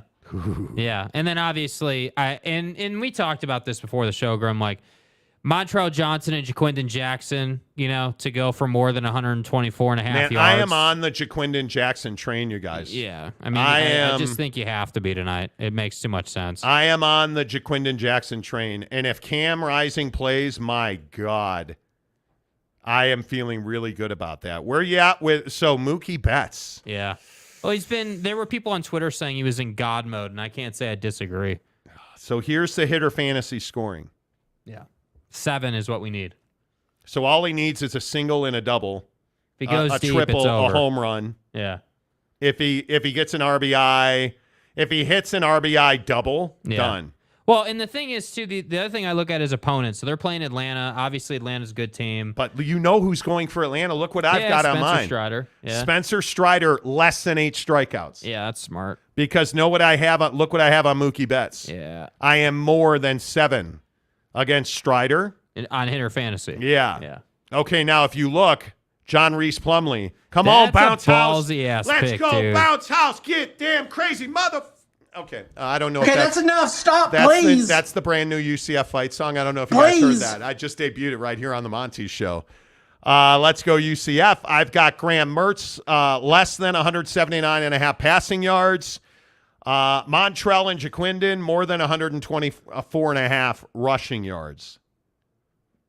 Strider, less than 8. Mookie Betts, more than 7. Yeah. Do I have any chance of winning this? Yeah, you do. It's 20 for 200. Yeah. So if I pull those 5, I win $200. Yeah. Let's go. Yeah, dude. Roundabout. Go Knights. Charge on. That's what I'm saying. Charge on. Kaufman just said ESPN said Cam is not playing. Okay. Brandon Butler. As one of the OGs, James, we are tough enough to take it, brother. James Knight. Bring back members only commenting. Oh, no. Why? What happened? What happened? James, what happened? To Todd Father. Great. Now Dak is going to pull a hammy handing off on the first.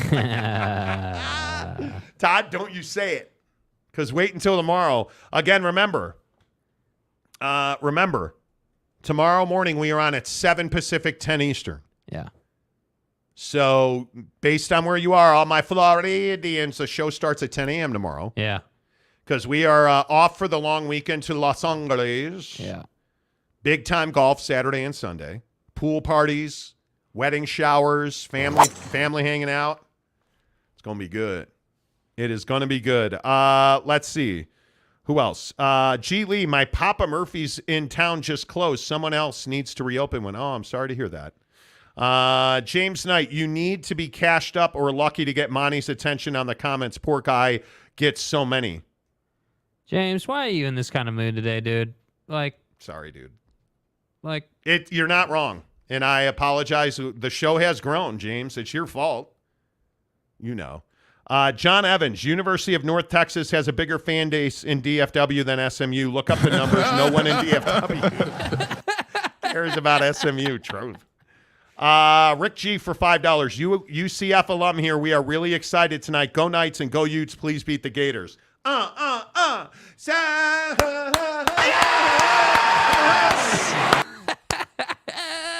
I need my boy Plumlee, who, by the way, he was fun. He didn't come on the show, but we talked to Plumlee at Big 12 Football Media Days. Good dude. I hope he does well.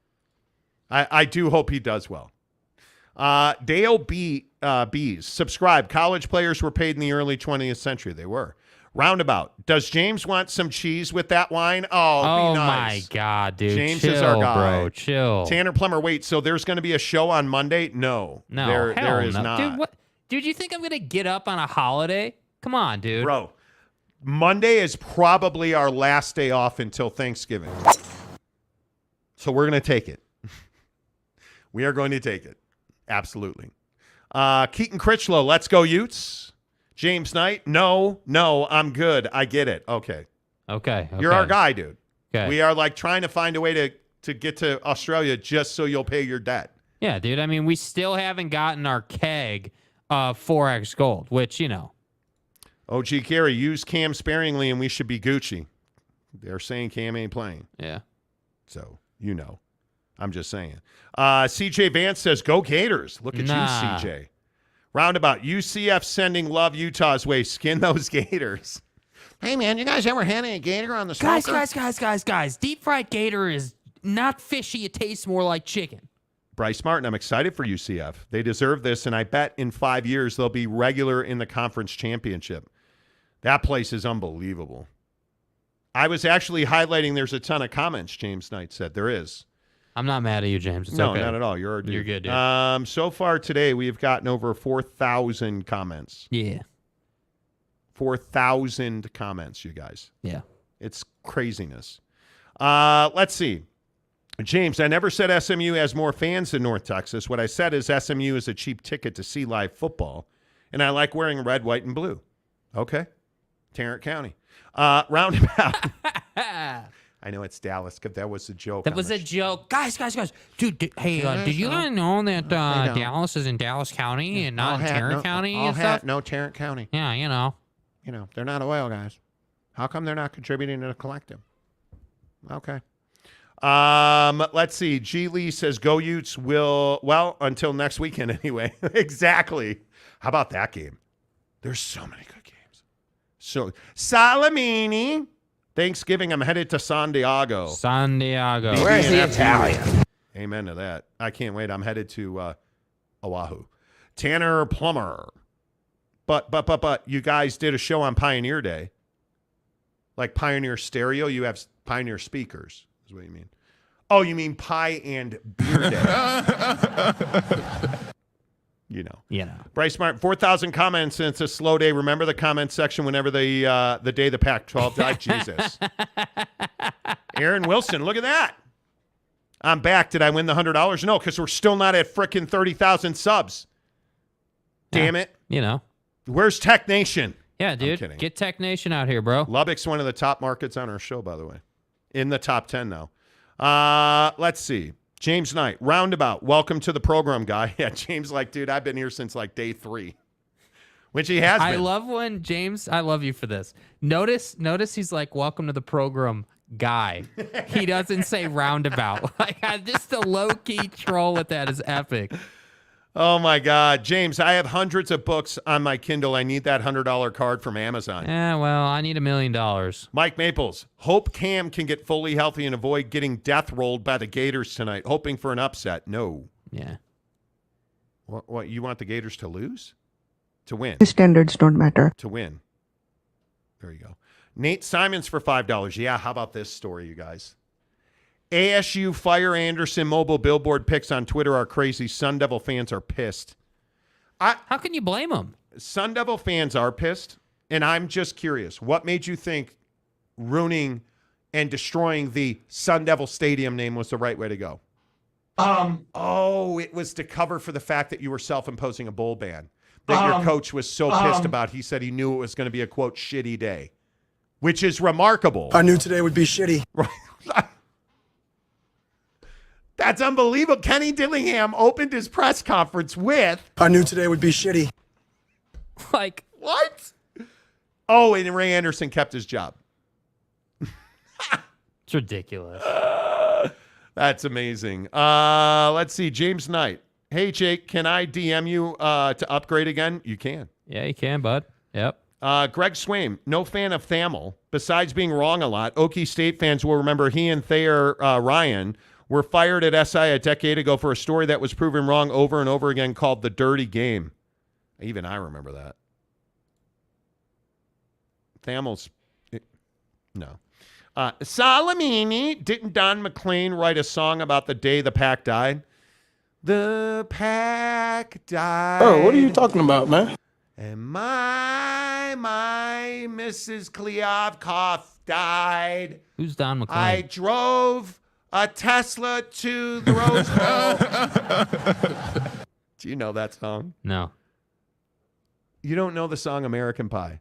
No. Yeah, I do know that song. Yes, Miss okay. American Pie. Well, I couldn't tell because your Drove a rendition was Chevy so to far the off levee, that, you know. But the levee was dry. Right. The good... Okay. Yeah, next question. You guys like my singing, don't you? No, you don't. They ride Texas Longhorns out in Lubbock. Hiscock.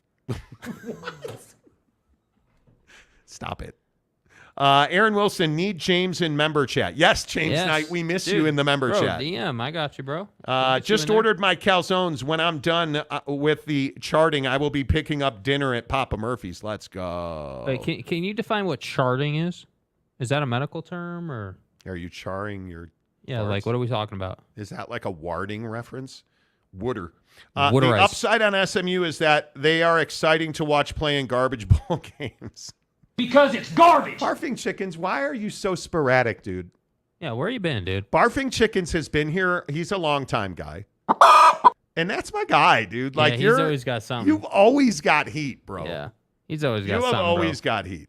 Always have heat. The Monty Show is presented by our good friends at The Advocates. TheAdvocates.com. Make sure that you know how to get in touch with the best injury attorneys in the business. You guys, I say it all the time. When you get hurt at work, your boss is going to be that dude that's like, oh, we got you, bro. You don't have to. No, you're fine. You're fine. You're going to get paid. We'll have a job here for you when you get back. You're fine. And if that's true, great. What do you have to lose by getting a no-cost, no-obligation consultation with the Advocates? What do you have to lose because you don't ever reach into your pocket to pay the Advocates? You don't pay the Advocates until they win your case, which means if you get a settlement, that's how you pay the Advocates. You never reach into your pocket, right? And you can chat with an attorney live online for free. Hey, I got hurt at work last week, and what do I need to do? Are they handling this right? And if they are, great. But what do you have to lose by finding out? TheAdvocates.com. Make sure you tell them you heard about it on the Monty Show. G. Lee says, cannot upgrade from iOS. No, you need to be on desktop on some of your phones. Yeah, Cam Rising's not playing tonight. Some updates for you. Cam Rising, it looks like, is not going to play tonight, even though he's on the field warming up. We are just an hour away from kickoff in Salt Lake City. At Rice-Eccles Stadium for Florida and Utah. The Utes have bumped up to a 5-point favorite. That number is now at 44.5. Utes will win, cover, and it goes over, in my opinion. Yeah. If you are on the prize pick train, if you're not, what are you waiting for? You're crazy. My prize picks tonight, John Reese Plumlee at UCF, Graham Mertz at Florida, and Montrell Johnson and Jaquindon Jackson in the Ute Florida game. John Reese to go more than 222.5 passing yards. Graham Mertz to go less than 179.5 passing yards. And Montrell and Jaquindon to combine for more than 125 yards. on the ground. We are 1 hour from kickoff. Bryson Barnes looks to be the starting quarterback for the Utes. A kid named Nate Johnson is going to get some time tonight. I want to see what Nate can do because I think that's the future of Utah Utes football. I think Kyle Whittingham, as time goes on and on and on, we're seeing that Kyle Whittingham, if you look up and down the Utah depth chart, you are going to very clearly see that Kyle Whittingham is using the transfer portal effectively. You just look at the wide receivers with Emory Simmons, Micah Pittman, Landon King, who are all, Auburn, Florida State, Indiana transfers. They're moving. Yeah. And I think you're probably going to see more of that at the quarterback position. But without Brant Kuithe probably tonight, without Cam Rising probably tonight, it's going to be very interesting. But we are just an hour away from kickoff. We'll keep you up to date on all the latest headlines as we head for kickoff in Salt Lake City. I shall see. OG Gary, play Jackson at quarterback. Nah. I'm telling you, Bryson Barnes can do the job. Yeah, now, Jaquindon is a damn good athlete, dude. Yeah. Do you want Bryson Barnes for 12 weeks? No. But for a week or two, yes. Yes. Jeff Woodworth, guns up. Pew, pew. Yeah. Well, I like it. Nate Johnson, is he a tight end? Exactly. I don't know. I don't get into their personal lives, so I couldn't tell you about that. I think that's G. Lee, one. Right. Nothing? What? That was amazing. What do you mean? I played the drop. He said, is Nate Johnson a tight end? I said I couldn't comment on that. I don't get into their personal lives. What do you want me to say? Okay. What do you want me to say, dude? Yeah. I mean, do you want what do you want? I got that drop. No. I got Hugh Janus. I mean, I got that one. Honestly, that's our spoken we guys. could do that one. Maury Alvarez, every time you sing American Pie, think about the Saga Begins by Weird Al, his spoof of AP. My Miss American Pie. There goes my hero. Same song, but different. Roundabout, geez. Kent State returns 0 starters on offense. Yeah. 222.5 out of John Reese Lumley, please. This is going to be ugly. We hope so. Just play him 4 quarters. Just give him a drum and cymbal drop. There you go. Yeah. See, there's right. I remember that spoof, Maury. Best Star Wars parody ever. Weird Al is a goat. He is. He absolutely is a goat. All right, couple other things I want to get to. Where are you guys at on Rachel Nichols? Did you guys see that Rachel Nichols made her debut? Rachel Nichols made her debut on FS1, the Skip Bayless show. Well, I didn't see it either because nobody watches that show. Because it's garbage. Does Rachel Nichols make you go to FS1? No. I don't think so either. Here's the deal with Here's the Fox. deal. Here's the deal. You're in last place, right? Like, here's what Fox doesn't get. I'm already watching ESPN, bro. So when they throw up back in the day Rachel Nichols, I'm like, oh, it's Rachel Nichols. Okay, this is ESPN. We're feeling good. She fits right into the flow, right? Like, oh, like today. Dude, NFL Live. I want NFL news. Great. I've got Ryan Clark and Dan Orlovsky, and, I got the boys. Like, we're good. Yep. Like, it works. But I don't watch Undisputed, so I'm not seeing Rachel Nichols.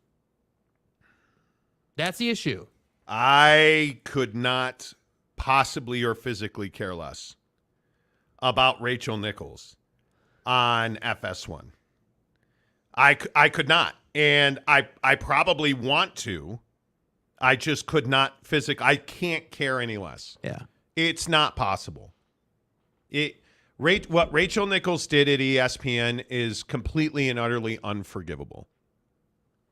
And when you victimize somebody who then leaves ESPN to go to NBC, which, hey, that was her choice, fine. But you still impacted somebody else's career because you're insecure. That drives me crazy. Facts. And I don't think she was that good.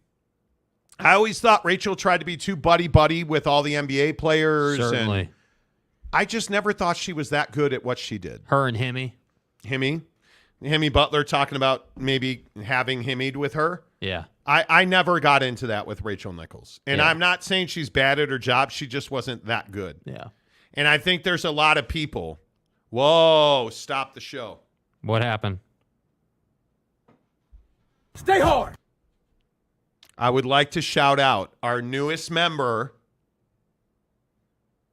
who has returned as though he is the prodigal son from a long venture and journey through the desert of shit sports talk. You have a deal. James Knight is back in the member. Let's go! Okay, James. And I have a DM that says, hook me up, bro. Oh, okay, I'll play it again. My bad.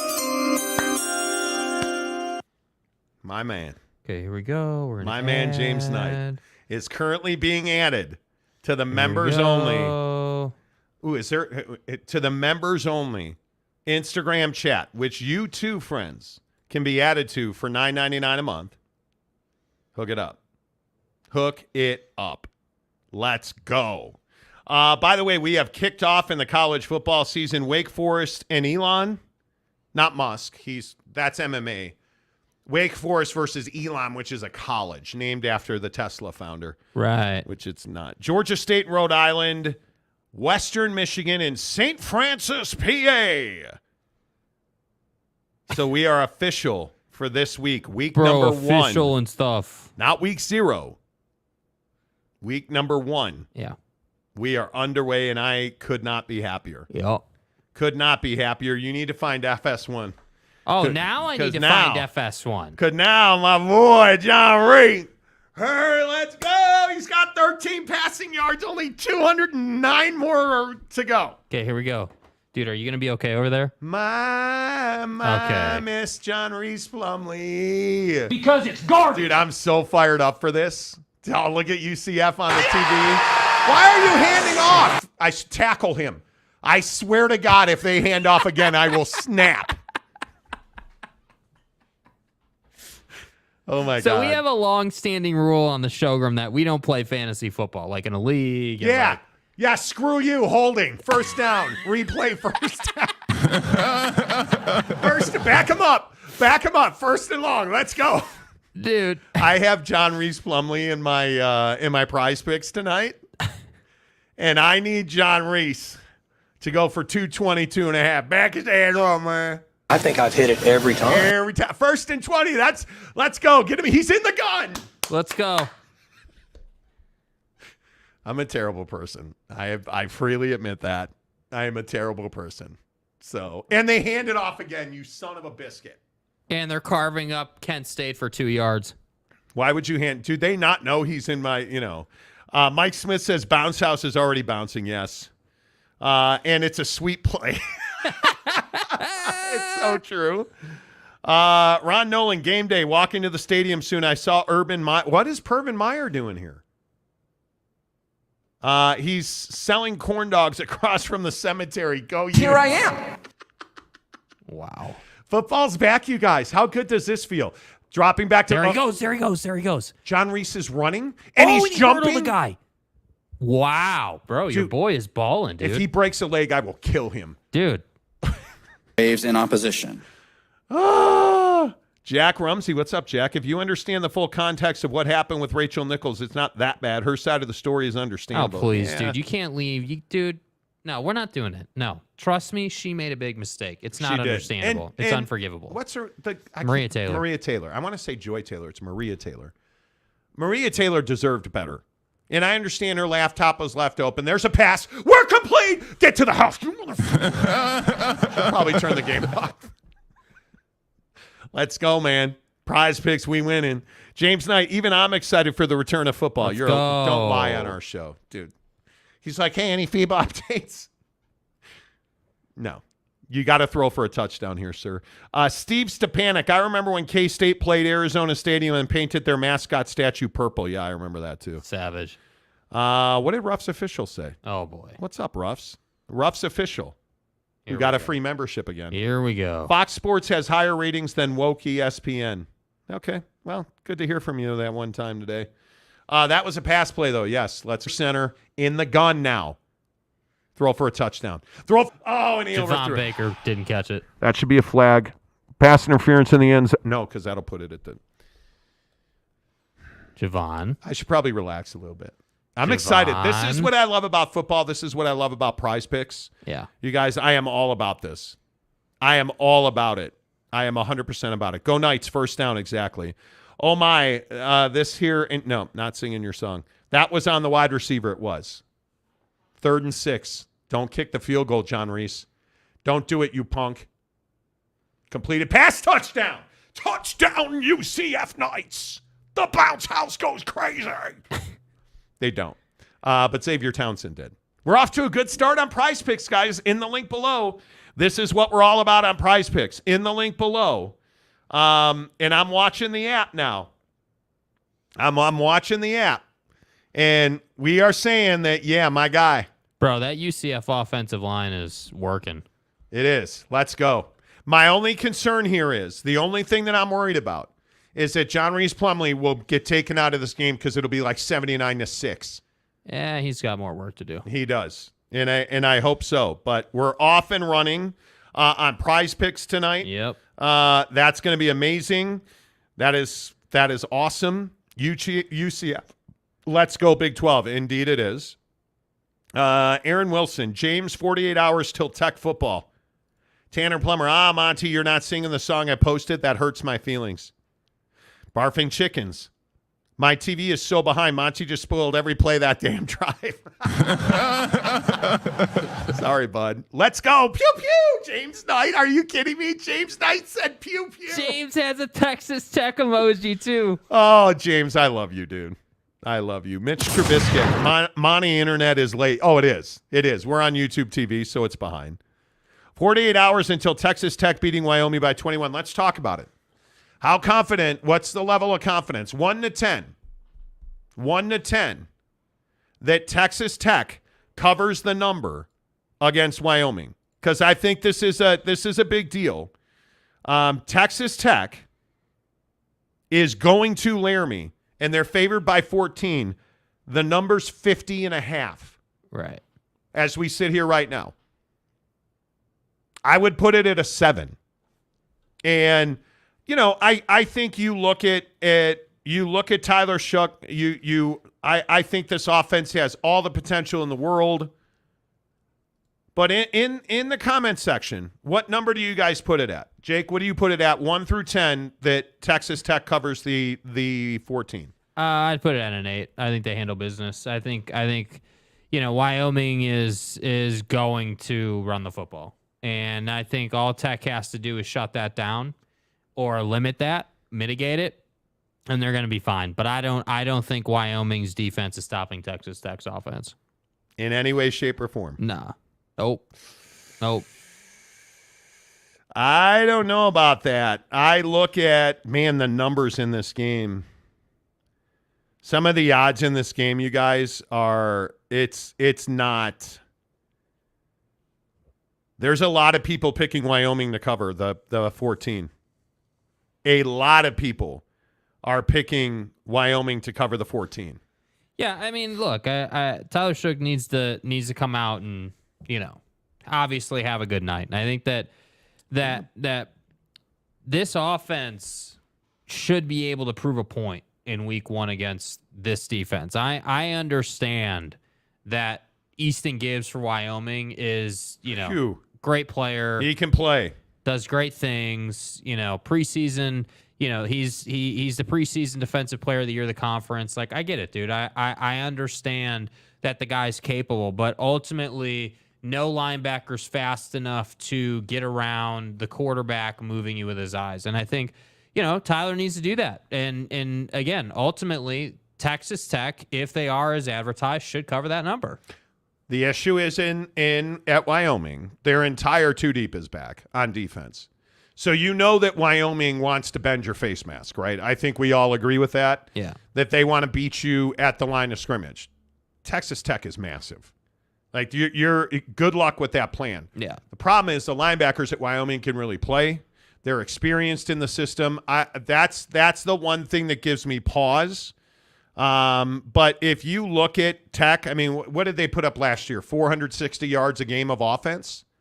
And Tyler Shook, I think I'm a big believer. I know there's a lot of people that question it.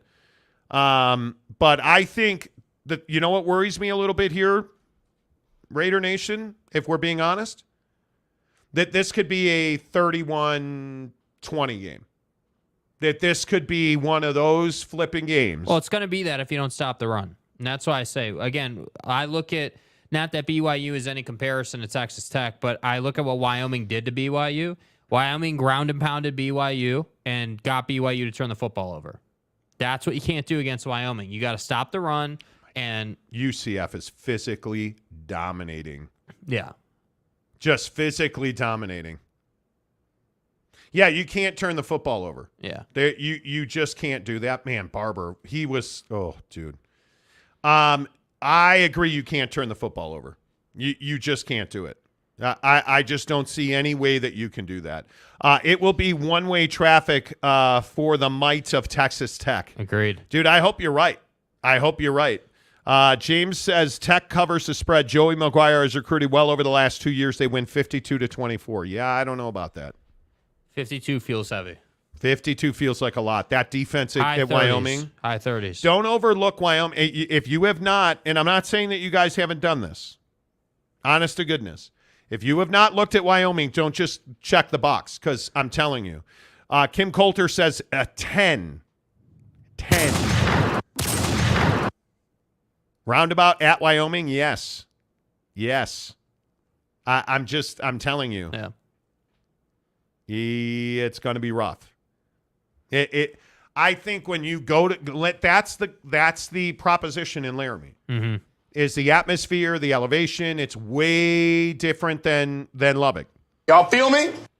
It's way different than Lubbock. It's a different place to play a football game. Yeah. As is Provo, as is Boise, obviously Rice-Eccles Stadium. Like, you get into Colorado Springs, Boulder, you get into the mountains, you get into the Mountain West region. It's a different place to play a football game. Yeah. And it makes me worry a little bit about Tech covering that number. I think they're going to win games, and they're going to win this game. I think it's going to be like a 31-20. Yeah. Kim Coulter, James, do you go to games? He lives in Melbourne, Australia. James is just assimilating himself into the show. The Monty Show vernacular. James Knight says, "No, Kim, too far to drive for me."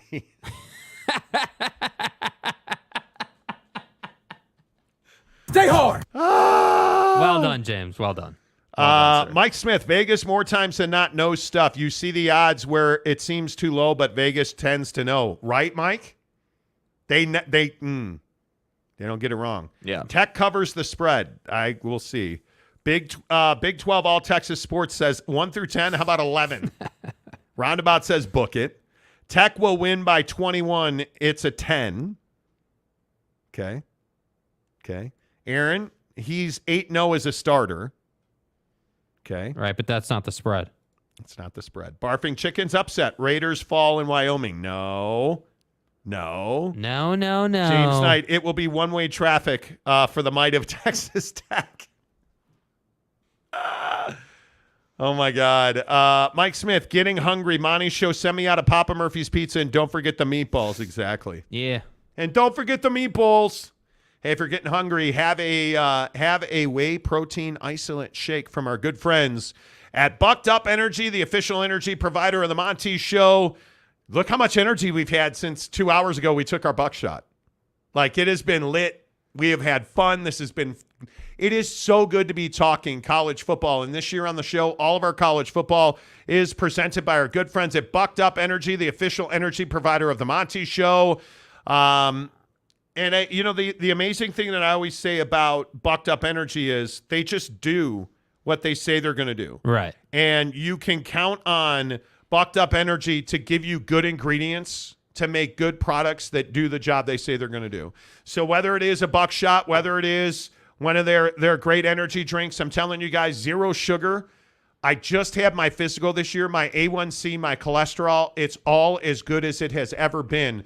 And I attribute a lot of that to the fact that Bucked Up is my supplement provider, whether it's whey protein isolate, whether it is collagen peptides, greens, energy drinks. I don't drink sugar. I never, you guys are aware of this. I say it all the time. Don't drink your calories. Yeah. BuckedUp.com, Bucked Up Energy. That's the way to get the hookup. Their protein bars are a perfect example of it. In the description below, make sure you get a free sampler pack of their brand new Buck Bar because they are fantastic. Yes. Bucked Up Energy presents college football on the Monty Show. Matt Ritson for $2. You like multi-view on YouTube TV? I do. I love it. We were watching it this past weekend, and I love it. I absolutely love it. So I'm a big fan of that. UCF up 7-0 as we watch that game, 7:38 to go in the first. We'll keep you up to date on that ball game. But obviously we're all walking up to Utah and Florida, which is coming up in about 40 minutes. Yes. Wake Forest is on the board, 7-0. Georgia State's on the board. It's good to have college football in a big way back. And I know last week, week 0, but I thought the games were a real bust. Yeah, week 0 is always disappointing. Notre Dame, obviously, USC, even though Jake was really pissed about USC. It's embarrassing, dude. Absolutely embarrassing. But I love the fact that now we're getting into big games. Yeah. Now we're getting Nebraska, Minnesota. Well, because now it's not week 0. Yeah. T-ball's over with. Now we get actual games. T-ball's over. Look at John Reese working. Drawing guys offside. He needs to throw the ball. I need 222.5 yards from John Reese and the UCF boys tonight. Yes, sir. Completion. Let's go. Just outside the red zone for UCF at the Bounce House. Mm-hmm. Probably too much, but we'll keep you up to date on that game as well. I'll let you know if Bucked Up kills COVID. Do you have COVID? Damn, bro. No way did you get COVID. The coronavirus. Oh, no. Everybody gets a test. Dude, they have the sniffles. James Knight says, man, 30K is close. Yes, it is. It really is, though. And it's been kind of a wild ride. I mean, 8,000 subs in a month is insane. Yeah, it's wild. It is wild. Daniel Dixon, Buckshot sold out. Everything when you log on. Is Buckshot sold out? Damn. Oh, no, Daniel, I'm sorry to hear that. Texas me. Because it's, you guys, and Daniel G., you live in Utah, don't you? Go to one of the Bucked Up stores. Tell them you heard about it on the Monty Show. They'll give you a free energy drink. But, oh, no. Reese. John Reese Plumlee ran for a touchdown. Damn it. Chicken and a biscuit. See, this was my worry. I'm telling the dude's going to bring down my night on Prize Picks. Dadgummit. But he's not going to need 223 yards to get the job done. No, he's not. He's running all over them, unfortunately. Joseph Harper. Hey, what are your over-under on top 25 upsets this week? Well, it's funny you bring that up because we were looking at this. If we just look in the top 25, Utah won't be upset. Notre Dame will not. Michigan will not. Though East Carolina is going to give Michigan more than they want. Yeah. But they're not going to upset. Khakis isn't going to be on the sideline, but, you know. Tennessee, no. TCU, no. Oklahoma, no. Iowa. Well, I think Utah State's going to be better than people think, but that game's in Iowa City. They have the gambling stuff. Yeah, would that really be an upset? Yeah, it would. Iowa's a 23.5-point favorite, and they're top 25 in the country. I think it would be. Yeah. Old Miss, no. Texas, no. Wisco, no. Well, Georgia. Come on, Georgia. Let's go, dude. Jake would like to see SC lose to Nevada, but that's not going to happen. Suckmyass.com. K-State, no. I don't think are there any. I mean, do we believe that West Virginia is competitive? They're not beating Penn State. Not at Beaver Stadium. Happy Valley, hell no. North Carolina, South Carolina. That's it. South BOA Carolina in is Charlotte. always a good fight. That's in Charlotte. Yeah. Tulane, no. I just don't see it happening. Well, Florida State. Come on. Are we buyers on LSU? Are we buyers on Yes. Brian Kelly and LSU? So am I. But remember, that's in Orlando. Yeah, to answer the commenter's question, I'm not really seeing too much upset happening here. How come Clemson's only 13 on Duke? Because Clemson's been mid. I mean, I understand that game's on the road, right? That game's in Durham. Yeah, that game's in Durham. Am I the only one who's a little surprised that Clemson's number is only 13 on Duke? I thought it'd be like 17, 20. It's probably different than what you're thinking, though. Mm-hmm. No, there might be one.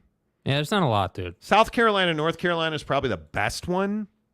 It's only week 1. Yeah. Yeah, we'll see. Let's see. Jeff Woodworth, Iowa can't score 25 points. We're going to find out.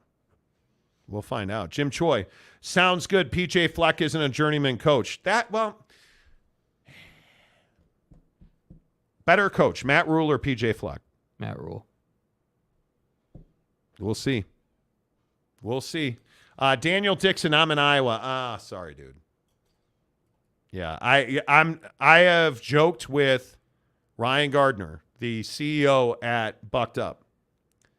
The buckshot, it's a game changer. Not just because they advertise. If I don't have buckshot with me when I golf, 16, 17, 18 can be a fight. Yeah. And I'm not making that up. I'm a hundo P. We golfed this morning. I forgot the buckshot on the kitchen counter. 16, 17, 18 went to shit. Because it's garbage. Buckshot makes a huge difference, you guys. It is absolutely a difference maker. Yes. Mike Smith says another touchdown for UCF. Yep. Stacking. My boy John Reese is only at 49. And they've already got 14 in the first quarter. How long do they play him? I think he's got the whole first half at a minimum. Utah State is going to suck out loud this year. We're going to find out. Let's see. Who else? Duke isn't that bad, Monty. Well, but it's Clemson. Yeah, Clemson's a college football playoff team. Dude. Yeah, they named the conference after Clemson. In God's name, image, and likeness. OG Gary, 30 more minutes. Actually, sir, excuse me, it's 31 and a half. Stay hard. Barfing chickens. Iowa being ranked is just outrageous to me. Agreed. Well, with the gambling scandal? Agreed. It is really sure how they're ranked.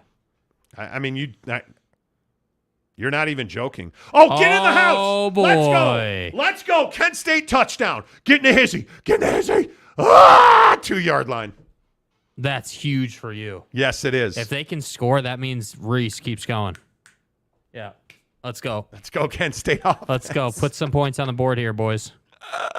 What a bomb this Roundabout. was, too. That was a great play action, too. Held the defensive line and the linebackers and just wide open. Terrible throw. JRP just got to hit a long game for you to be even money. That's all hey, man, what is that? 222. He needs 160 yards. Yeah. Oh. They did not. Oh, wow, bro. Did they? Oh, my God, dude. Public service announcement on the Monty Show. Dude. Number 54 for Kent State can go fuck himself. Because it's garbage. Bud, how do you hold on that, dude? How? Holding against Monty's favorite team. Screw JRP. Oh, sure. Of course I understand why people are upset. Jesus. Holding on Kent State, 1st and 15. What's wrong with you? Damn it. Like, come on. So brutal. Crazy. So crazy. Yeah, that killed their drive, too. Yeah, absolutely. Wow. Tanner says, so I'm in a Maverick, and I kid you not, there's a guy with a Utah Ute shirt begging for money. He might be trying to go to the game. You're such a red-ass, Tanner. I love it. Them Ute fans are broke-ass truck stop people. Roughing the passer. Let's go. Dude, when did you become a UCF fan? First down, Kent State. This is terrible. This is why daily fantasy is all I can do. Because on Sundays when I played fantasy football, it just ruins the whole thing. Oh, dude. my God. Oh, my God. It's terrible. Let's see. It was illegal man downfield. Oh, was it really? Same thing. Illegal man downfield.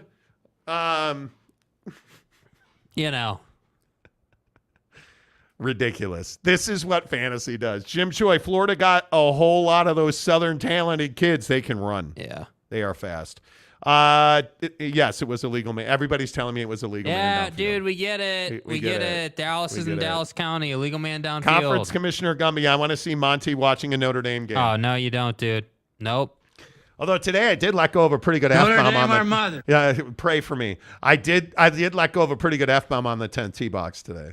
Yeah. It was a rough round of golf. It was rough. All right. 5:30. Dan Marino or Air Force Reserve Big 12 Pro Day? Did you guys hear that? The Big 12 announced, of course you guys did. The Big 12 announced that Big 12 Pro Day will be called Air Force Reserve Big 12 Pro Day. Bro, what is this, Mountain America Credit Union Field? Like, what? Yeah, that's what it's going to be called. Oh, look, taking a shot and Kent State's garbage. Hey, guys, you might want to throw that ball in bounds so we can catch it. I'm guessing Monty is a red ass during Notre Dame games. Not really. It depends like who they're playing. The USC game. Oh, 100%. 100%. I'm a red ass. Big 12 selling their pro day. Yeah, I love the idea. I love the idea. I'm never calling it whatever the hell it's called. Air Force Reserve Big 12 Pro Day at Circumcising Skeeters, Jerry World, in Tarrant County. Like, what are we doing, dude? So do you hate the name Air Force Reserve? Yeah, I hate it. Absolutely hate it. Big 12 Pro Day presented by the Air Force Reserves? That's what I prefer. Yeah. Yep. First down, Kent State. Yeah. Oh. I absolutely prefer that. Hey, Presented by. Public service announcement from the Monty Show. Stay hard. Do not try to run after the catch against UCF. Especially underneath, because they got some dudes that just want to throw their shoulders into your face. Oh, bad snap. And we're going to lose yards. Oh, you're on the team now. We're going to lose yards. Well, I'm a huge fan. I'm a huge fan of the Kent State offense, and I want nothing to do with the Kent State defense. Right. You know. No, Air Force slander, 2 holes. No Air Force slander. It's not slander. It's not about the Air Force itself, dude. Mad respect to the Air Force. Dude, this guy over here gives me a bunch of junk over all the airplane videos I watch on Twitter about the Air Force. He does.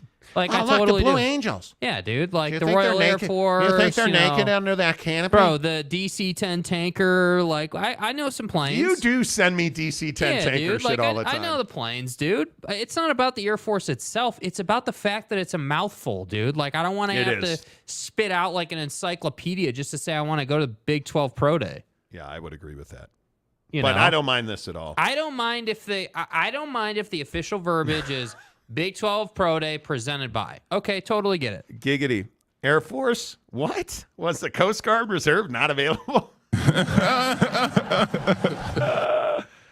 love it. Han Stoley, Blue Angels are Navy. Oh, my bad. Sorry, dude. Sorry, dude. You know. Roundabout. They retired the DC-10s. Catch up, Jakey. Damn it. I agree. Damian Garbero, one of my favorite parts of the show is when you say Salamini. Yeah, dog. I like it too. Where's the Italian? I like it too. It's all good. Mike Smith, all about that money. Names sound stupid, but what do I care if it helps the Big 12 get some more money? I agree with that, dude. Yeah, I mean, they're and it's what I always say about Brett. Dude, the guy knows how to make money. He's from an entertainment background. He understands it. Yeah. Conference Commissioner Gumby, the official captain of the Monty Show. Hey, Captain. Hey, Captain. AC 130 gunship porn, though. Dude, how about the Ukrainian sniper story? Did you guys hear about these Ukrainian snipers? I'm being dead serious. Yeah, this is real. So the Ukrainians apparently have this sniper unit called Devils and Angels. I'm for real. So, yeah, you're saying war sucks. We get it. This is the American sniper of the Ukrainians. An elite team of Ukrainian snipers dubbed Angels or Devils and Angels is taking out top Russian commanders to demoralize troop. Quote, "We work quietly. We are invisible." I'll drop that motherfucker. Dude, first of all, war is gnar, dude. Yeah. This whole Ukrainian drone thing. Dude, drones are real, like tactically speaking.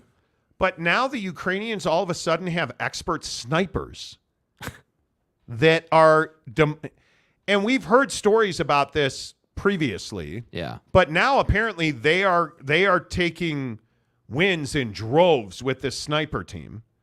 I was reading a story on BI today where they were talking about how military experts say taking out unit commanders can cause disarray amongst troops So it has become a tactic of the Ukrainian military to use their elite sniper units. Okay, if you were in a war, what would you want to be? Because I have to say, being a sniper is cold-blooded, bro. I, first of all, love all of the dudes that go out and fight. I never had the courage to do it. Yeah. I have a ton of military in my family. I was not one of those. And I just really appreciate all of our military.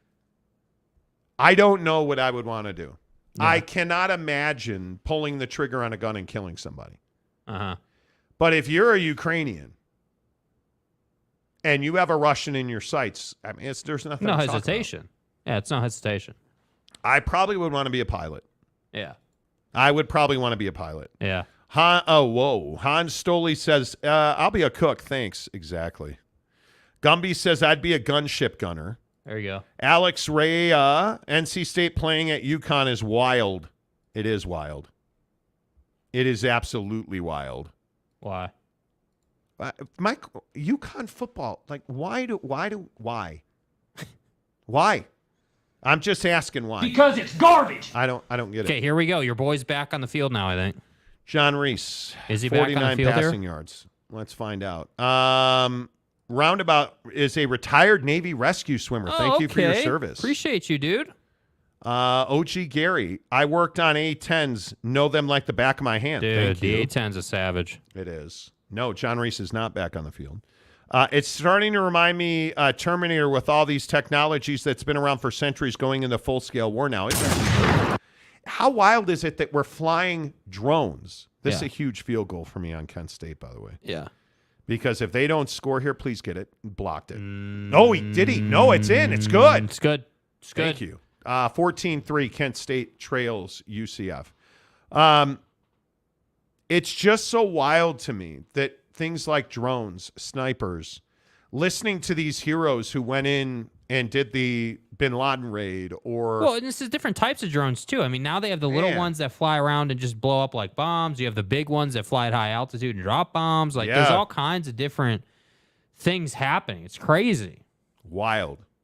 Mike Maples, my brother is the United States Air Force as a mechanic on the C-130 gunships. Badass. Thanks for his service. Roundabout says, I follow the show on IG. Thank you very much. Appreciate that. Hans Stoley says, the commentators keep saying John Rice. I thought he told us it was Reese. Oh, it's Reese. Yeah, it's John Reese. Plumlee.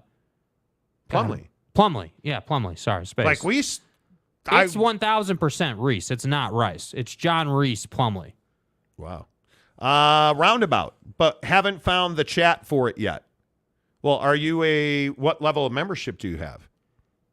If you are a premium member, absolutely DM Jake or I, and we'll add you. to add you, bro. Yeah. And he says Utah looking nice. Utah's going to be very good. Utah is going to be very good. Giggity says, I would like to talk with you about the rescue swimming. Do it. Do it, bro. Absolutely. Utah, but we're 20 minutes away from kickoff at Utah. Yeah. This is going to be massive. This is absolutely going to be massive. Well, I think I think without hesitation, it's the biggest game of the season so far. I think just of the college football season. With all due respect to SC, that was not a big game.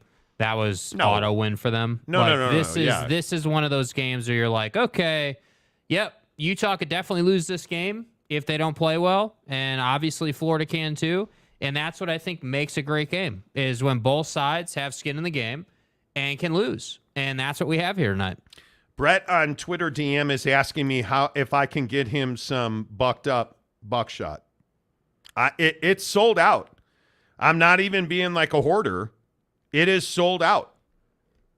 I haven't tried to buy. I usually go to a store or I buy it online. But if they're sold out, I have nothing. There's nothing I can do. And I'm telling you, if you can get buckshot, you guys use promo code Monty to get 20% off at purchase.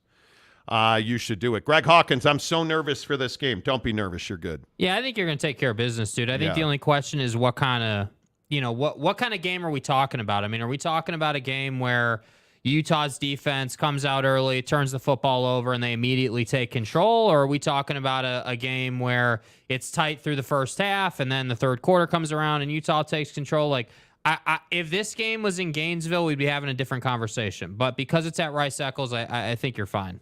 Yeah, I think you're fine, too. Yeah. Absolutely, I think you're fine. Wow. And then Kent State kicks the ball out of bounds on the kickoff. Not well coached. You're dumb. Not well coached. All right. James Knight says, great show, guys. See you in the Mo chat. We will see you in the Mo chat. I appreciate you, bro. Daniel Dixon, games should be good, just don't want a blowout. I don't know that you'll get a blowout. I don't think either side is that much better than the other one right now. The Dodgers activated Shelby Miller. How about that? Are you serious? He's not dead. Mitch Trubisky, man, YouTube and this 4 multi-view makes me feel like a gambler. Isn't it fun? It's badass, bro. One of the things that is super cool about YouTube TV is you can use the multi-view and you can still watch the show. DCB channel, Utah must win for the honor of Swan Song Pac-12, right? I'm telling you. Is there any way we can convince BYU to bring Cougar Tails with them when they play on the road? Dude, the Cougar Tail is amazing. Yeah. It is amazing. Pass the ball. I love it. They just lost yards. Second down. I'm running out. But I'm still looking. I don't see anywhere that says that Cam Rising's going to play. No, I don't think he's playing, dude. Yeah, I don't see anywhere that says he's going to play. I think the Utah Utes want to take control of this game to the point that Nate Johnson can get in with some unstressful, low-stress reps. Want to get him into this ball game in the second half with a 2-3 possession lead. Bryson Barnes is taking first team reps, so there's no doubt that he is going to start. Yeah. Junior Tafuna is dressed. Really? Junior Tafuna is dressed. He was questionable. Tafuna, according to Josh Newman, Tafuna was likely among a half a dozen Kyle Whittingham referenced on Monday, was banged up recently as 10 days ago. Good for Junior Tafuna. That's awesome. Utes are going to win this game. Yeah. I wouldn't even worry about it. John Rice completion. Dude, if they're really saying John Rice, they're messing that up. That's embarrassing. Yeah, that's bad. That's embarrassing. Don't play intramurals, brother. Roundabout says John Reese running like a deer. I don't want to hear it. Don't fumble. Okay, you're in the red zone. Throw for the touchdown. Break their spirit, you pricks. I want Javon Baker to catch the pylon throw. The touchdown, Megan. I want it.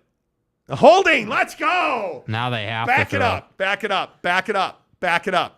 up. John Rice plum pudding. Thank you. Plum pudding. I remember chasing Cougar Tail in college, Jeff says. Yeah, don't we all?